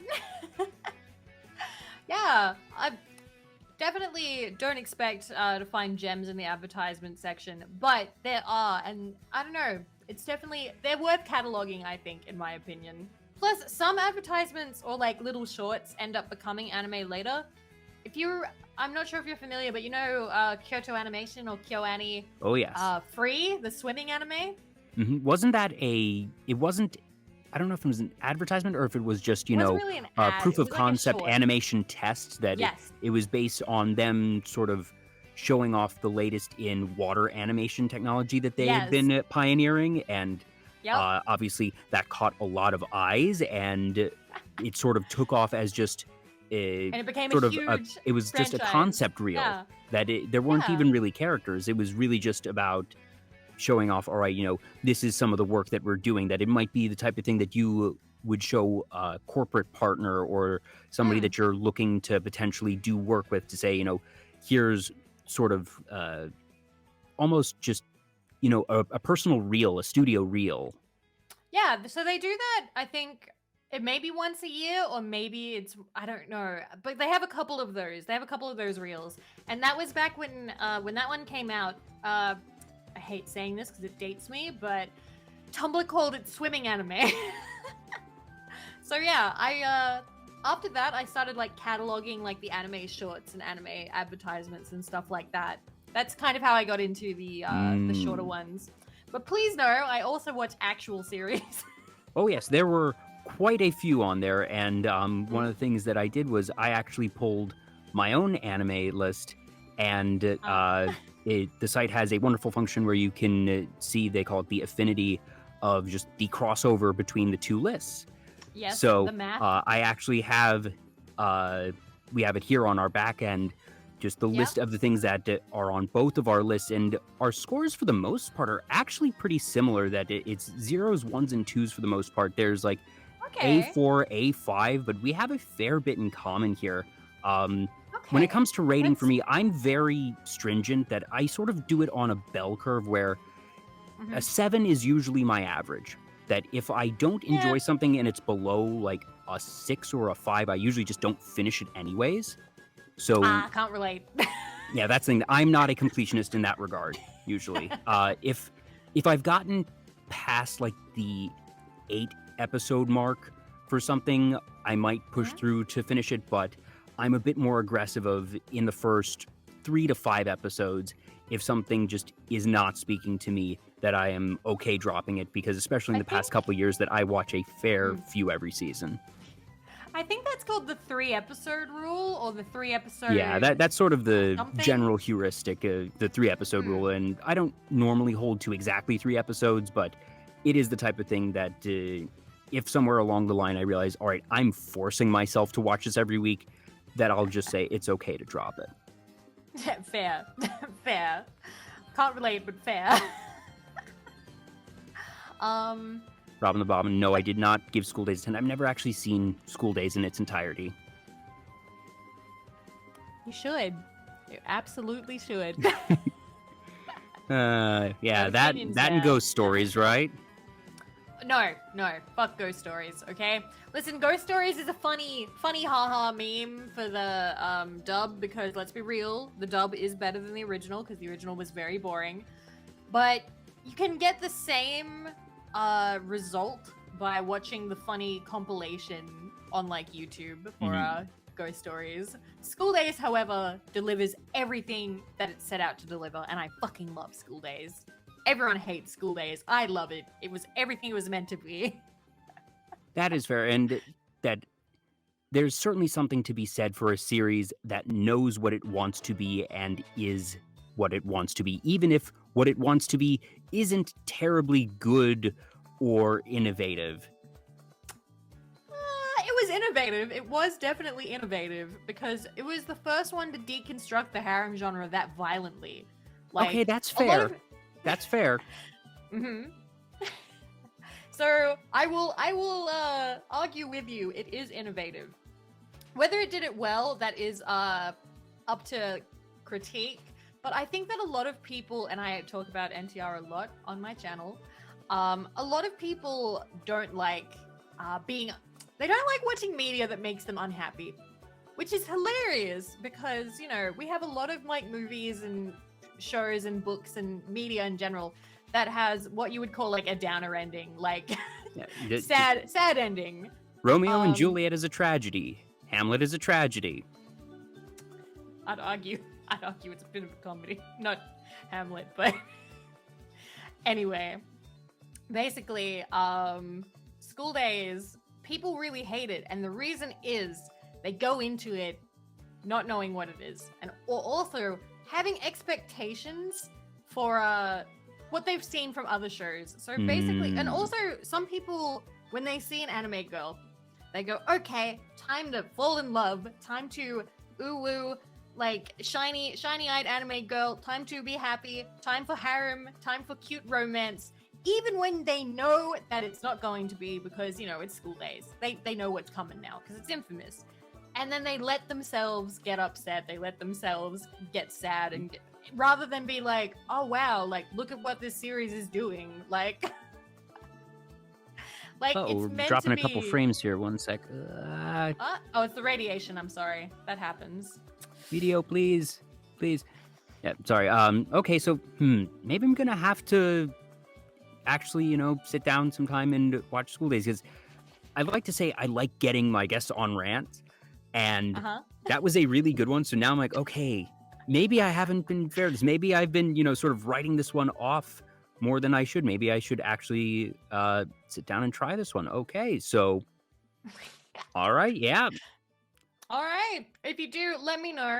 Let me know. The only thing I can say is one, and I do apologize for my internet connection. Hopefully, it usually sorts itself out in a couple of minutes.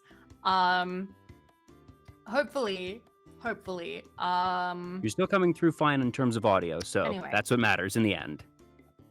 okay. That's good. So, with School Days, you have to remember, one, it was 2007, so it's going to be very dated design-wise. Personally, I love mid-2000s, late 2000s, early 2000s designs. The huge eyes, the dot for a nose, it's hilarious. As long as you can have, like, that mindset and not apply it to, like, you know, the expectations of other harems, you have to let it deconstruct it. You have to let it avert tropes, because that's what it's trying to do. Because every other harem, you've got like the dude being like, oh no, I slipped and fell on your titties. No repercussions, except maybe you'll slap me if you're a tsundere. Ha ha ha. This one, you know, he's going around and he's sleeping with everyone, and the reaction to it is just so over the top and crazy that, damn.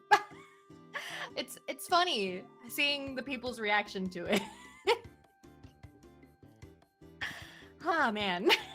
Gosh, it's like, Okay. it's like I've never done. had I'm anyone done, actually I speak swear. this passionately about that series before. So it's like, gosh, I feel like I'm now missing out on something. So I'm gonna actually, I forget who has the rights to it. I'm gonna have to look it up because one thing I am very big on is always watch legally if there Oh. is any means to do so. So I'm gonna have to look up if anyone has those It rights might or be not. on Crunchyroll. 1 second. It's on But somewhere. yeah, Wait, good no, that's good a little cheat library sheet that I have. article. Who has it then? Are you familiar with because.moe? No. It is a site. The URL is literally because.moe, and it is a database of where you can watch shows legally. That you just put the name at the top, it automatically filters out, and it will have direct links embedded right there to whatever sites Is it have. America-centric? You can change it that it has different settings. Because that's a good question. Because you're right, the rights vary depending on region. That it'll have, Yep. U.S., Canada, Europe, and Australia, I believe, are the ones that it has. Because I'm also very big on watching things legally when possible. However, if it's not available, like a licensing issue, or you're in one of those countries where there's just nothing gets licensed, nothing's available, which is very sad when that happens. I hate to do this on another channel, but I am pro-pirate in situations like that. Media should be allowed. If there's no way to legally support the creators, then what are you gonna do? And checking, yes, at least in the US, School Days is available on Crunchyroll and Verve. As for Australia,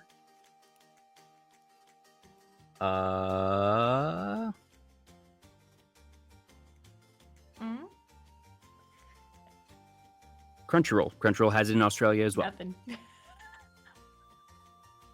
Okay, I'll have to check because it's saying it's just a library article for me right now. So fingers crossed. I thought maybe I was having an update, but nope, doesn't look like it.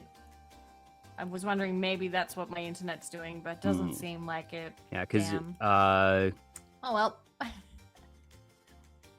Because OBS is saying that I've only got 59 drop frames like total and still 0, so I think we're stable over here. Maybe see, give us a second, folks. Maybe if you turn the virtual camera off and back on again, that might trick it into being more cooperative. That could help. So give us a second. Could we maybe let me... I'll vamp for time. Turn it on and up again. Thanks. All right. Well. Okay. I'm going to exit the VTube studio and I'll do it again. Okay. Well, I will vamp for time while Vivi is doing a little bit of troubleshooting over there. A bit too much radiation, perhaps. But thank you all so much for tuning in. This has been just so much fun already. We'll be going a bit longer once Vivi comes back, but let's see, have I missed? I think I missed a couple of follows in the meantime. Sir Cheaties, thank you so much for stopping by and for following. Vivi, you are back. You're still a little bit choppy. Done. So that didn't work. That's strange because it was working so well for a good while. Yeah, for the entire beginning of the thing, it was going great, and now it's like being a butt.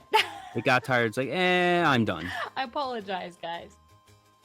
It happens. Yeah, okay. We have hit midday over here in Australia, so could be the farmers and their internet. So I apologize for that, guys. The audio is still coming through loud and clear, so very least that is fine.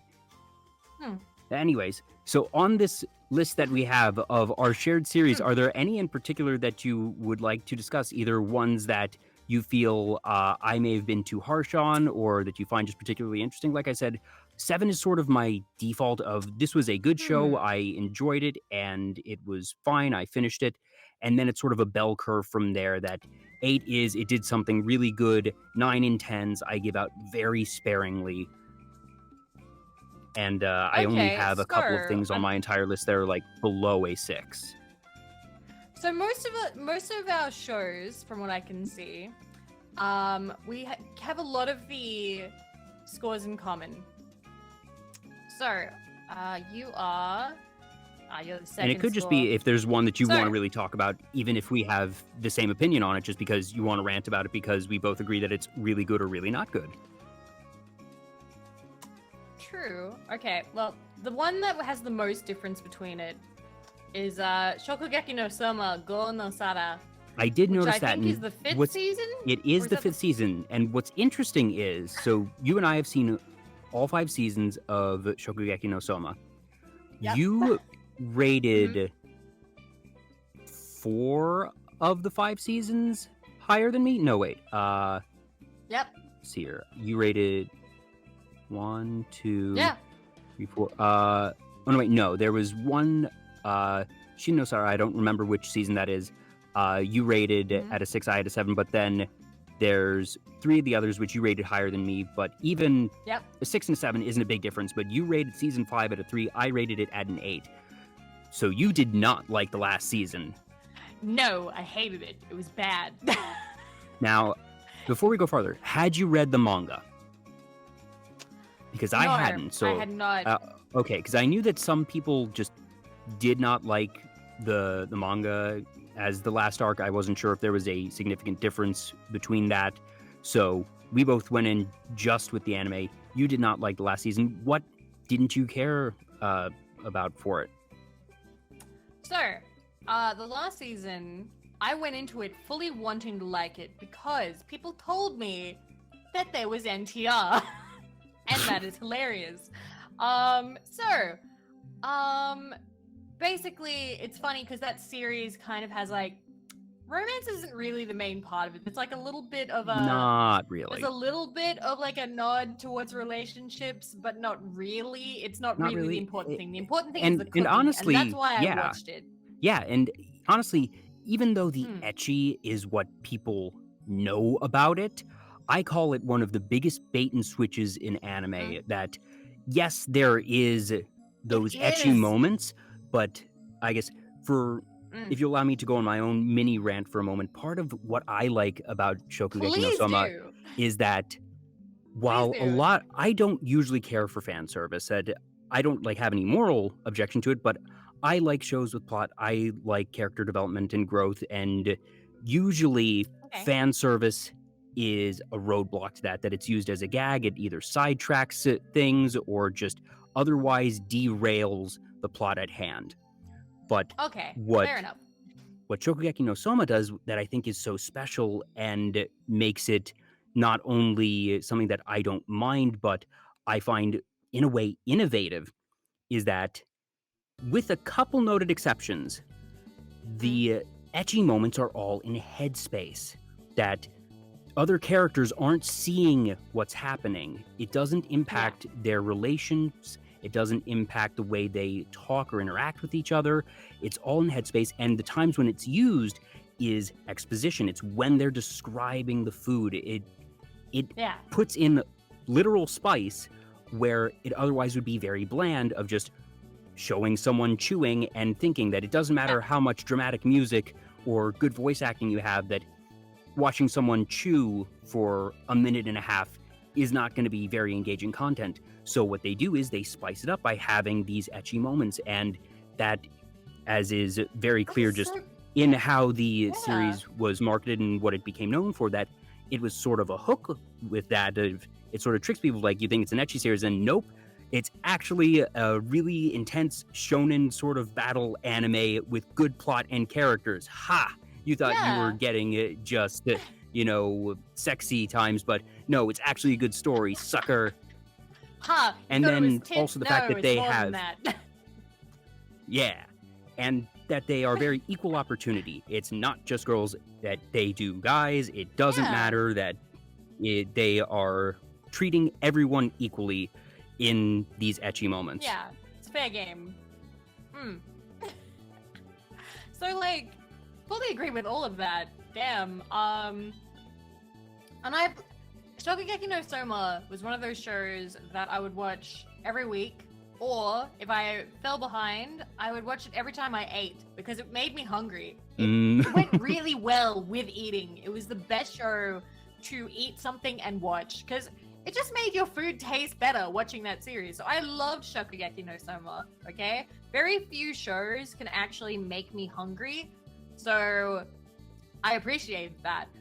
I also really liked the formula of how it would go, like the cooking and the explaining what the how the different techniques would bring out different flavors, blah blah, and that kind of thing. I love that. I love the entire setup of the show. And then they fucking lost it in the last season. They just So what changed? Because it fell off. I recognize that there was a bit of a shift in, I suppose, the antagonist. That I think that Azami Nakiri actually is one of the best anime antagonists I've seen since Dolores Umbridge, because I don't know if you're a Harry Potter fan and if that analogy lands at all for you, I suppose. I understand. Bottom line, just a educator who is just actively malicious and evil while masquerading under the guise of positivity, and just the underhanded tactics and just the, frankly, abuse that he subjected Erina to in her younger years. It made him an extremely hateable villain. And for sure, the villain in season 5 was nowhere near as established or as hateable. And that it was definitely sort of a cartoony, ridiculous final villain. They tried. I see the final season as sort of a flashy finale. It's not as deep as the others, but I didn't mind it. But I guess, what about it just really made it so you actively seem to have not enjoyed it? So, one, it's the fact that they did try to make the last villain as hateable as Izami. Is that his name? I forget his name. I believe it is. You just said it. Anyway, so thank you. Basically, so he's gone. He's out of the show. So then they bring in this new guy. And what is the one universally hated thing that you can make a character do to make the audience hate him? That's right, NTR. Make him want the main chick that everybody's like, oh yeah, she's gonna get with Soma. So that's they're like, all right, that's how we make him a villain. We're gonna make him try and get with Erina. We're gonna make it seem like it's gonna happen. And god damn, it came off like an NTR Dojin porn plot, because she's breathing heavy. He's princess carrying her at one point. This villain, hot damn, I thought I was actually watching a hentai for a second, because one, he had Jun Fukuyama voice. He did have Jun Fukuyama, beautiful voice, absolutely. Well, I'll get to Jun Fukuyama sexy as fuck. On a different that voice. Show in a bit, but that's right. I actually forgot that it was him. But yes, you're right with the whole princess carry. That, like I said, very cartoonish supervillain type of thing for the last one. Yes, almost twirling the mustache, haha, have you now, my pretty. That kind. And it, I don't know, it awakens this kind of almost animal, no, I hate you, bad kind of thing in a lot of the audience. So people are like, I hate him, he's bad. And I'm like, have you ever seen a show or a piece of media and you can see the cogs turning? You can see exactly what the author was trying to do, and in a clunky way. It's not smooth, it's not a journey. You're pretty much watching the person hunched over their desk writing it, and you're like, I know what you're doing. I can see what you're doing. This is not good writing. This is bad. You're like, I want them to feel sad, so I'm gonna make them feel sad by doing this. And it's like, hey, that's shit. That's not gonna make anyone feel sad. You're literally just sad baiting. No, this sucks. I have a strong opinion about writing. I used to review books. I worked in a bookstore, blah, blah, blah. I knew you worked in a bookstore. I didn't know that you used to review books. Was that part of your work at the store, or did you do that separately as your own thing? No. I did that before. I did it separately as my own thing, and then I did it at the bookstore as well. So I can get pretty critical about media. I've talked about this on stream a couple of times, but I really enjoy... This sounds really mean, but I like tearing things apart when I can. So when it comes to books and movies, I really love I really love being able to just see if you can see what the author was doing and like the decisions they made, why they made them, what they were trying to achieve with those. And it's fun. I like that. However, the problem is sometimes it's so poorly done, or it's just kind of it's done in almost desperation, like, no, I need the audience to feel this way, so I'm gonna throw this out there and it'll make them feel that way, that you sit there with this plot or this character or this action being thrown at your face like, feel sad, and you're like, I'm not gonna feel sad, this is stupid. Try something else. And that was the last season of Shokugeki no Soma. They were trying to make me hate the bad guy by, you know, making him sexy. Because they were working with some very not only that, big themes that they were getting into the family aspect for both Soma and Erina in a way that they hadn't before, of finally really getting into the backstory of Soma's father and Erina's mother. Yeah. And that was them, you know, pulling out the big guns in terms of plot and then having this, you know, sort of half-brother type of character for Soma who, like you mentioned, was effectively, you know, gunning for Erina and having all that. That just... The one thing I did appreciate is that throughout, Erina retained her agency, that she was being put on this sort of railroaded path where she was given these different trials from everyone else, but that she continued to, you know, persevere on her own. And in the end, yes, it was Soma who played the role of the hero. And I guess what I appreciated was that even if not perfectly, that Erina was still permitted much more agency than we see on average, I suppose.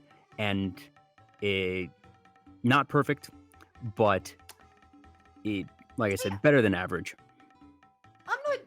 I'm not arguing against that, because she did have all of, like, she did trials and things in that final season.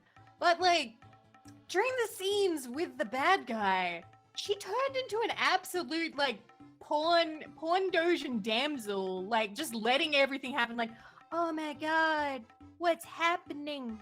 I'm here in my nightgown and you're just talking to me and I'm not, like, getting mad or anything at you right now. It was weird. I don't know. I was like, is this Erina? This feels like a separate character. I didn't necessarily hate those parts, because to be honest, Erina was not my babe. You know, that's fair as well, because I had not thought of it. I was thinking in the broader... I was thinking the broader plot activity area of agency, but you're not wrong when you mention those particular scenes of just that in those character moments, it wasn't that she didn't have agency, but that her behavior was not representative of her normal behavior. And that is also a good observation that I hadn't looked at it from that angle. They did this thing as well that I thought was really lazy. And that is, so the entire series of Shokugeki no Soma is building up Soma wanting to defeat his dad, like rival his dad and beat his dad and take the restaurant, become such a good chef that he'll overtake his dad and take the restaurant. We have constant flashbacks of him losing to his father. Oh, by the way, the bad guy beat your dad. Yeah. Yeah. Bad guy beat your dad, so you don't have to beat your dad anymore, okay? Because beating your dad now means nothing. You now have to beat the bad guy, and then by proxy, you'll have beaten your dad. And that was so lazy and stupid, and just a horrible way to be like, oh yeah, this bad guy means business because he beat your dad. It kind of shat all over the previous seasons, because suddenly this entire arc of him trying to defeat his dad meant nothing. Because he didn't have to, he didn't fight his dad in the end. He fought some other random fucking dude. And cartoon villainy it's cheap. It was cheap and stupid, and I was like, this is bad. And I'm not even getting to the point that I hated the most. Oh dear. So you'd think that I'd like this. You'd think that I'd like this because of the NTR stuff, but sadly, that couldn't win me over. It couldn't win me over. Even with Jun Fukuyama with his amazingly gorgeous voice. Basically, the part that pissed me off the most is the cooking took a downturn. The cooking was rushed, okay? Like, you didn't get to see the process anymore. They didn't talk about like what the flavors were doing to each other. If you watch those episodes compared to previous episodes, the words per minute, it's like an episode of TQ. It's like nothing but, it's like constant word talking. No breaths, just constant talking. Not even a second spare. We don't have a minute. We have to keep talking. We're just going to keep going. We're just going to keep talking. We're just going to have all the ingredients, and then we're flying at your face, and then it's going, now it's judging time, and now we're finished. Like, it was too much, too fast. And I don't know, it was like they were trying to rush through it so fucking fast. It was definitely that faster paced. I couldn't enjoy it. It didn't make me hungry. Yeah, and because I It was too rated much. that season lower than the others for sure, but I suppose it Yeah, you did. maybe I just wasn't as critical at that point because I'd enjoyed the others so much. I was just sort of like, all right, fifth season, because I had heard as well that it was not, a lot of people did not like it, so maybe I almost wanted to be positively contrarian and be like, it's not that bad, and just sort of be along for the ride, because it sort of, it felt like seasons 1 through 4 were great. Season 5 at this point is just gravy. That it doesn't need to be, fantastic. it doesn't need to be as good as the others. I'm just here for the ride. But all of these complaints you have are definitely valid, and like, it's unfortunate that we both agree that it took a downturn from its peak, regardless of how far down it goes. That we both agree that it is not Shokugeki in its prime. Yeah. But we both agree that it wasn't in its prime. But I suppose let's talk about some ones that we do agree are very good. And there's a good number of these. I've had the opportunity to talk with several of my guests about a couple of the ones on this list, like Baccano. I will always push Baccano on people. Love that. I think it's one of the best instances of non-linear storytelling in any medium. Madoka Magica has come up probably more than any other single series with my guests on this show. Oh yeah, that it just that one. It changed the paradigm and introduced an entire subgenre. One here that you actually rated even a bit higher than me that I don't get to talk about a lot. Hibike Euphonium, because I'm a band geek. Oh, that's one that I don't normally see on people's lists. So that's a KyoAni, and it's that gorgeous. It is. And I had a bit of a crush on Reina, who I think trumpet. I think I can't remember. Yep. Yeah, trumpet. So I was never in band. Please no. I was purely in it for the cute girls at that point. There's but nothing wrong with that. I do really like Hibike Euphonium. It was beautifully animated, and I really liked that one as well. And how do I put this? So, I was a little bit slightly disappointed because it was a little bit Yuri baiting. Like, there wasn't a lot of payoff. You're not but wrong there is there. no way not to watch that show and be like, wow, they're gay. These are lesbians. Oh yeah. And I love that because, bi. And sometimes you need that. And the tension is great between Reina and Kumiko. I can't remember what scene it was in particular, but there's been a few that I really enjoyed. Although I didn't like, what was it?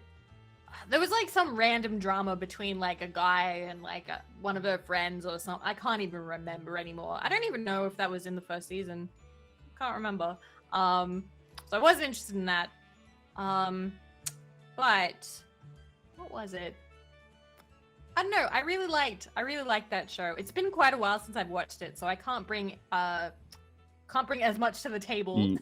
That's fine. About Hibike Euphonium as I could. I always just appreciate another voice being able to sort of vouch for this one, because I feel like it's an underappreciated show for KyoAni and just in general, because we don't get that many like school band shows that the people who have seen it pretty much universally like it. But I feel like it sort of slipped through the cracks in a lot of the ways, but maybe that's just me. I feel like it did as well, and I'm surprised because, like, okay, so KyoAni made K-On, and K-On was huge. It was a powerhouse, right? Everybody knows about K-On. Now, that was a very different type of band. And I think they thought Hibike Euphonium, that was Light Music Club. I think they kind of thought maybe they could capture it again, but Hibike Euphonium is a lot more mature, rather. Yeah. And also, band is very different from light music club. So people didn't go for it. People didn't go for it as hard. But I remember I really liked it. It was definitely a very nice show. Yeah. I need to watch more because it actually has like a sequel, and I think there's It did have a second season. Like a spin-off Yeah, as well. there was a second So- season, which I thought was just as good, if not better than the first. A film, which it's not clear if Mhm. that's leading into what will be another film or a third season, but it's clear that the story is not over. And then they had Liz and the Bluebird, which is sort of a spin-off film in the sense that it focuses on two minor characters and some interactions that aren't relevant to the main plot, that it's not required reading. You can pick up Liz and the Bluebird and enjoy it, having never seen Hibike Euphonium, not a problem at all. But it is in that same universe, happening with characters that are in the same band as the others. But very good film either way. Are there any shows on this list, or even not on the list, that you just have a particular passion for and want to either discuss either our shared love of it or just your own love of it There's that you don't get to... Oh? There's one. I know that shared love is interesting, but there is one in particular that I have noticed that you have ranked lower than me. It's the only one that you have ranked lower than me with a difference above 2. And that's High School of the Dead. I'm gonna assume that's because it's very ecchi. It's very ecchi, and just I wanted a bit more of actual plot, and also I knocked it several points for it being a entirely unresolved story. That for me, endings are very important. True. It's very sad a show what happened. that sticks the landing can get bumped up a point or two, and ones that miss the landing can get bumped down a point or two. In that case, it wasn't even just that the finale didn't feel different than any of the other episodes, but also the fact that it wasn't done. They were very clearly still in the middle of everything. There was still a lot of story to be told, and it just stopped. That if I were to potentially go and read the manga and rate the manga, that's one thing, but I feel like I can't recommend High School of the Dead because it's just such a woefully incomplete story. No, I don't know the story. Is there a particular tale behind the production here? The writer is dead. Oh. I'm so sorry to tell you this. So, at this point, I already had sort of assumed that it wasn't coming back, but I did not know that it was for those reasons. Yeah, that's okay. It's still fully valid because when the anime came out, you're still valid in your opinion because he was alive at that point. The manga goes for a little bit longer, but he took a lot of hiatuses also because of his health, and then he died. No, it goes a little bit further. He had plans. I think he did write down where the story was going, but the artist is not interested in continuing without him. So it's just not gonna go. I really liked the manga. There are some parts that I'm so sad weren't animated because there are some scenes that I wept while reading the manga. And you'd think that wouldn't happen with High School of the Dead, but if anyone who has read it, all I have to say is Kota and the policewoman. I cried. I sobbed. I absolutely loved it.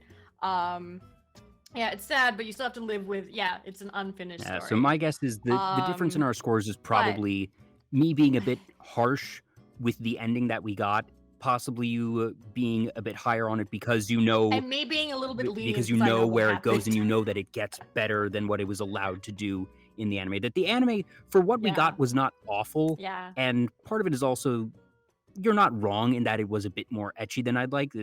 For people who enjoy ecchi, nothing wrong with that. That's my personal taste, and I definitely see my scores as a reflection of my taste, not of a artistic rating necessarily. That I take certain things into account in, you know, my own personal taste, but I see this as, you know, what I felt the series was for me personally, not necessarily how I think everyone else should view the series. Yeah. So yeah, I agree. And I'm trying to think if there was anything else I wanted to say about it. I don't know. It did have one of the best openings ever, though. Oh, it was beautiful. That was a beautiful opening. I also, one scene that I loved just because it went viral was because of how stupid it was. It was an absolute stupid thing. The sniper moment. One thing I really liked about it, yes, the sniping between the titties. Yep. Oh man, somebody did the math, and apparently her boobs must have been going at like max speed. Physics, don't worry about that. Don't worry about it. So that was hilarious. No, don't worry about that. Nobody needs that. Nobody needs physics. Clap. So yeah, High School of the Dead, I still look back on very fondly. I'm sad that we'll never get more, but it is what it is. I'm just scrolling through this, but those are pretty much the only, that and Shokugeki no Soma are the ones that we have. Yeah, like a major difference. We're pretty aligned on most of them. I'm not sure if there's. We were completely in sync for Haruhi. I was about to say Haruhi, just all three Haruhi, yes. Exactly the same. That we have a 10 for the film, a 9 for season 1, and an 8 for season 2. Yep. So you're very forgiving about Endless 8. Yeah, so very forgiving. Because the way I see it is, the Endless 8 was it was half artistic decision and half, from what I understand, a production decision, because originally the film was supposed to be part of season 2, but then got spun off into a film. So part of it was they had to fill those episodes. And the other thing is, despite the fact that Endless 8 is the same thing 8 times over, the artists didn't get lazy. It's different outfits every time. It's different camera shots every time, that the production team still put in full effort. And I take that into account. And just the subtle differences in the writing, that you can tell the voice actors had to do 8 episodes worth of recording as well. This is still different. And while I would have rather had it go for 2 or 3 episodes and get a bit more additional content. By the way, I've read all of the Haruhi light novels. If you haven't, I highly, highly recommend them. That the seasons in the film get through, I believe, 5 of the 10 or 11 books. And it has a very satisfying ending. They go the places that are teased, and, you know, there's depth, and they explain how the time travel happens. They have a thing with the creator of the time travel. You have the confrontation between all the different factions at play, and it's actually really good. And the way that it's written and was translated, I think it was Yen Press that did it, but it's Kyon is still narrating the books, just in his normal Kyon snark the entire way. And tonally, I didn't expect it to be as snarky as it was, but it works so well. And just the translation team, I feel, really let that shine through. That the only thing that's a little bit awkward is he uses a ton of analogies, and some of these analogies are very culture specific, where you might not get it if you aren't familiar with Japanese culture. But even so, it's usually in cases where you can figure out what the analogy is getting at, and it doesn't detract from the overall enjoyment or the plot or anything. Yeah, I've learned a lot through anime because of that, and I feel kind of it's funny because saying that used to be one of the cringe otaku things to say back in the day. Like, oh yeah, I learned a lot. I learned a lot about culture through anime. But you do. That's true. You do end up picking up quite a lot of things. You do. You absolutely do. And just the agreement that film is a 10 out of 10. Much anime. Oh, absolutely. I fucking love that movie. Kieran's, he has an outburst that's perfect. It's just, that monologue is great. Hot damn. Yeah. And the voice the delivery in both English and Japanese. Yeah, honestly, like that just... I love his, English voice actor. That's one of those series I that love I the English will voice actively actors' delivery. recommend the dub for Fantastic. because it's just so good all around. Yeah. I think is it Crispin I think Freeman? it's Crispin it's Freeman, yeah, Crispin. and then it's And then in Wendy Japanese Lee. it's Tomokazu Sugita, and I love yeah. him. Haruhi is good stuff. Go watch Haruhi, people. It's one of the craziest, most off-the-wall shows you will ever see. Even the Endless Eight, like, there were several summers that I You can would skip it if you get have to, but like, come Yeah. on, it's good. But my friends and I would get together. We did it for at least 3 years where we would sit down and watch the Endless Eight together in August. That it would be watch episode 1 actively, just sort of hang out through episodes 2 through 7, then watch episode 8 actively. But it became a mini event for us for a couple of years. So there's added nostalgia factor in there. And like I said, the production team put in the effort and they didn't have to. And I respect that. Me too. Me too. Ah, man. But Also, I haven't any watched as much series with anime the this guts year. to broadcast out of order, just whoa, like yeah. incredible. They had broadcast order and chronological. Like they had the broadcast order, and I can't remember what they called the other one. It was like DVD order. Or Yeah, like I think they called else. it like Kyon order and I've Haruhi replaced order. anime with but- VTubers. Yep, you're not wrong that I've definitely noticed that, you know, when I have free time, it's okay. Do I want to watch some of the seasonal anime? But who's live right now? And it is a struggle. It is absolutely a struggle. Yeah, it is a struggle because you're like, okay, well they're live now, and I can watch this anime whenever. So like, So I'll watch live. I'll watch them live right now. But there's and then always watch the somebody anime live. later, and then never go watch the anime. There's always. All right. Goodness. Well, we've been at this for a bit over 2 hours, and you mentioned that you actually need to get some grocery shopping done, and I do not want you to starve. So we'll start to wrap things up. I have a couple of questions that I like to ask all my guests before we head out. And the first one is, do you have any goals that you want to accomplish before the end of the year? That we're now officially in November. There's 2 months left. Is there anything that you want to be able to do, whether it be, you know, a numbers goal or complete a particular game? Is there anything that you want to do before we hit 2022? Before the end of the year, not to get too sappy or anything, but I've already hit everything I wanted this year. And to be I fair, don't- you've had a I don't very set very eventful high year, goals. Vivi. I've had a very eventful year, and I don't know, I've achieved a lot. If you mind the pun with all the achievement and Teehee. whatnot, but honestly, I don't like to set too many goals because in the past I've definitely been the kind of person who I'm like, oh, let's do this, we want this, and then when you don't hit it, you feel bad. So I kind of threw away a lot of that months ago. But somehow we've already hit so much together. Like we have like what 20k plus people on the Twitch. In the bunker we've got like 1,000 people plus. Like if we're talking numbers, we can talk numbers, absolutely, but I wasn't expecting any of them.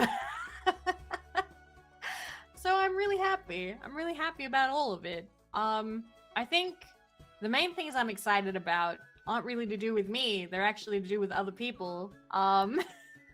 I'm really excited to watch as because you know, got Little Brother Nemo's happening soon. I'm really Yeah. looking forward to that and cheering my friends on. I'm really proud of my other friends as well. Like Pearl just had her first charity stream and she did real good. And then there's Fua's doing ASMR now. Like, I don't know, I feel like the main stuff that I'm really happy and excited about right now isn't really to do with me. Not to put pressure on other people, but I'm having the most fun seeing where everybody goes with their stuff, and I just keep doing what I want to do on the side.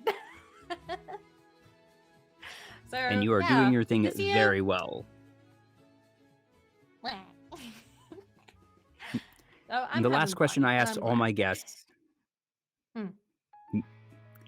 The last question is, what does being a VTuber mean to you? And that's not what is the definition of a VTuber. It is, what does it mean to Gosh. you, Vivi, to be a VTuber? And I've had a lot of different answers, and it can be, I've had some people answer very clinically of just, it is a tool that I use as an entertainer and a content creator, that it's a mask, it's a role that I play. I've had some people answer on a very personal level with, it lets me get in touch with my inner child, or it lets me be someone that I can't be in real life. So when I say that there is no wrong answer, I mean there is no wrong answer. I have had this full spectrum, but I always find it very fascinating to see what that sort of spark is for everyone. So to you, Vivi, what does it mean to be a VTuber? So it's definitely, when you say like you've had a full spectrum of answers, that's because I feel like it's a very big question and there's definitely a lot to it. So we could go clinical, we could go personal. It's probably going to be a bit of both. Being able to VTube means that I can really just sort of do the sit down on the couch thing, and I can connect with more people than I could in any other way that's available to me, and in the way that I'm most comfortable as well. So how do I put this? In any other time of existence, we probably couldn't do this. Like, think about it. Like, yeah, the VTubing really came out at the right time. That the tech became so much more accessible. Oh, well, that too, yeah. Like, in other generations, how many people could press a button and suddenly be hanging out with, I don't know, 100, 200 something people and just sit and talk with them in the comfort of everyone's own homes and be like, hey guys, this is what we're doing today. Like, I don't know, there's something about that that's crazy, and I'm really, really grateful for it. And yeah, I think VTubing has also allowed me to be more me than I have in, like, maybe my life. Like, I'm a lot more comfortable now. It's funny, throughout my life, especially during, like, school and work, I was always described as very quiet, very introverted. I don't know how chat would describe me, but I don't think that that's it. I don't think so either. That, in fact, a lot of the people I've met are like, Vivi, you just... One thing that people say a lot, and I don't see it, is they say that, I pull people? People, like, gravitate around me or something? I don't know. I don't see it personally. I just think that we're all kind of around each other. But glances at all the people that you've gotten into ASMR, glances at all the people that you've gotten into Broken Sword and other games, glances at the going on 21,000 people that follow you on Twitter. I think I see it. I get it, but at the same, I don't know. It's hard to admit that, I guess. But I don't know. That's a side of me that in the past was never really something I could even think about admitting or considering. But through VTubing, I don't know. It really does kind of turn into the most genuine version of yourself, which is hilarious because, like, you can play a character if you want, so you can play it the other way, and you've got the mask on if you want. But I don't know. I don't think. I think at first maybe I did want to do the mask thing. I wanted to stay safe, but I think that all kind of went away. I don't think I held it for very long. So yeah, it's just being me, hanging out with everybody. It's good. Sorry if that rambling answer didn't answer the question. One of the things I like... No, it absolutely did. And one of the reasons that I asked that question is because the answers are so varied, and it's the type of thing that I never know what someone is going to say as an answer to that question, but without fail, once someone has answered, I'm always able to consider it and say, yeah, that makes perfect sense for them. And it very much makes sense for you, that you're very casual, that you're just having a good time, that one of the taglines you have in your About section is, let's nuke boredom together. And oh boy, do I identify with that. That boredom is why I started this show. I can't stand being bored. I don't like sitting around, and goodness knows this past year, everyone's been sitting around a lot. And streaming and VTubing could not have been in a better place at a better time. And for you in particular, I think, like I said, your answer makes perfect sense for just your personality, the way that you stream. Like you said, you don't want to make a schedule. You just want it to be casual. You want it to be the friend on the couch that, you want to hang out, pull up a seat. We're going to have fun together. If not, okay, whatever. See you next time. And that is very, very you. And I'm glad. And I am so glad that you were able to set aside some time to hang out with me today. This has been so much fun. I'm glad that even if we had a little bit of a speed bump in getting here today, even if the internet decided that it didn't want to exactly show you in high def the second half of the show, that thank goodness the audio held up. I'm sorry that we weren't able to make your model look as good as it should, but I think that things come to the channel. That's the whole thing, that the free trial high quality Vivi expired, so now we have to deal with the slightly pixelated Vivi. You're gonna have to go and watch her on her own channel if you want to be able to get the full quality Vivi, and I cannot recommend it enough. That her links are there at the bottom of the screen and in the chat as well. Vivi, do you have anything you want to plug before we head out? Let's see. Well, I hate to tell you guys this, but currently I'm in the process of making plans for this month, so I don't have anything to tell you guys just yet, but you can expect a lot more streams. Well, hey, you have to follow on Twitter to find out all the news as it drops, or join Discord. That way you can get all the pings. Do you have anybody that you would like us to raid? Let's see. I didn't realize that we'd have that option. Okay. I'm looking, but really, I've already made eye contact with her, so I feel like I can't pick anybody else. Yep, I've already made eye contact. It's got to happen. Wait. No, there's someone who I would love to send the love to. Please. All right. I hope my sis will forgive me this time, but could we please raid Flacklock? I would love to raid Flack. Flack is a dear, lovely friend. Oh boy. And honestly deserves 100 times the appreciation he gets. Just confirm. Please it is interview him someday. It is FLACK LOCK, or is there two Ks in there? No, it's FLAKK. FLAKK LOCK. Okay, that was why there was. I was like, I'm pretty sure there's two Ks. Yeah. Alrighty. Well, I get to ask the thing that you normally ask. Can somebody grab the radioactive symbol? Because for some reason, my copy paste function isn't working in OBS right now. Well, that you can use it. Funny. Oh, there you go. Perfect.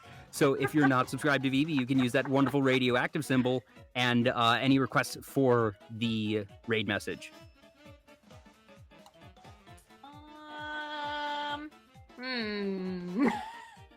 Trying to think what would be a good one. Right, My one prepared chat is in his summer outfit.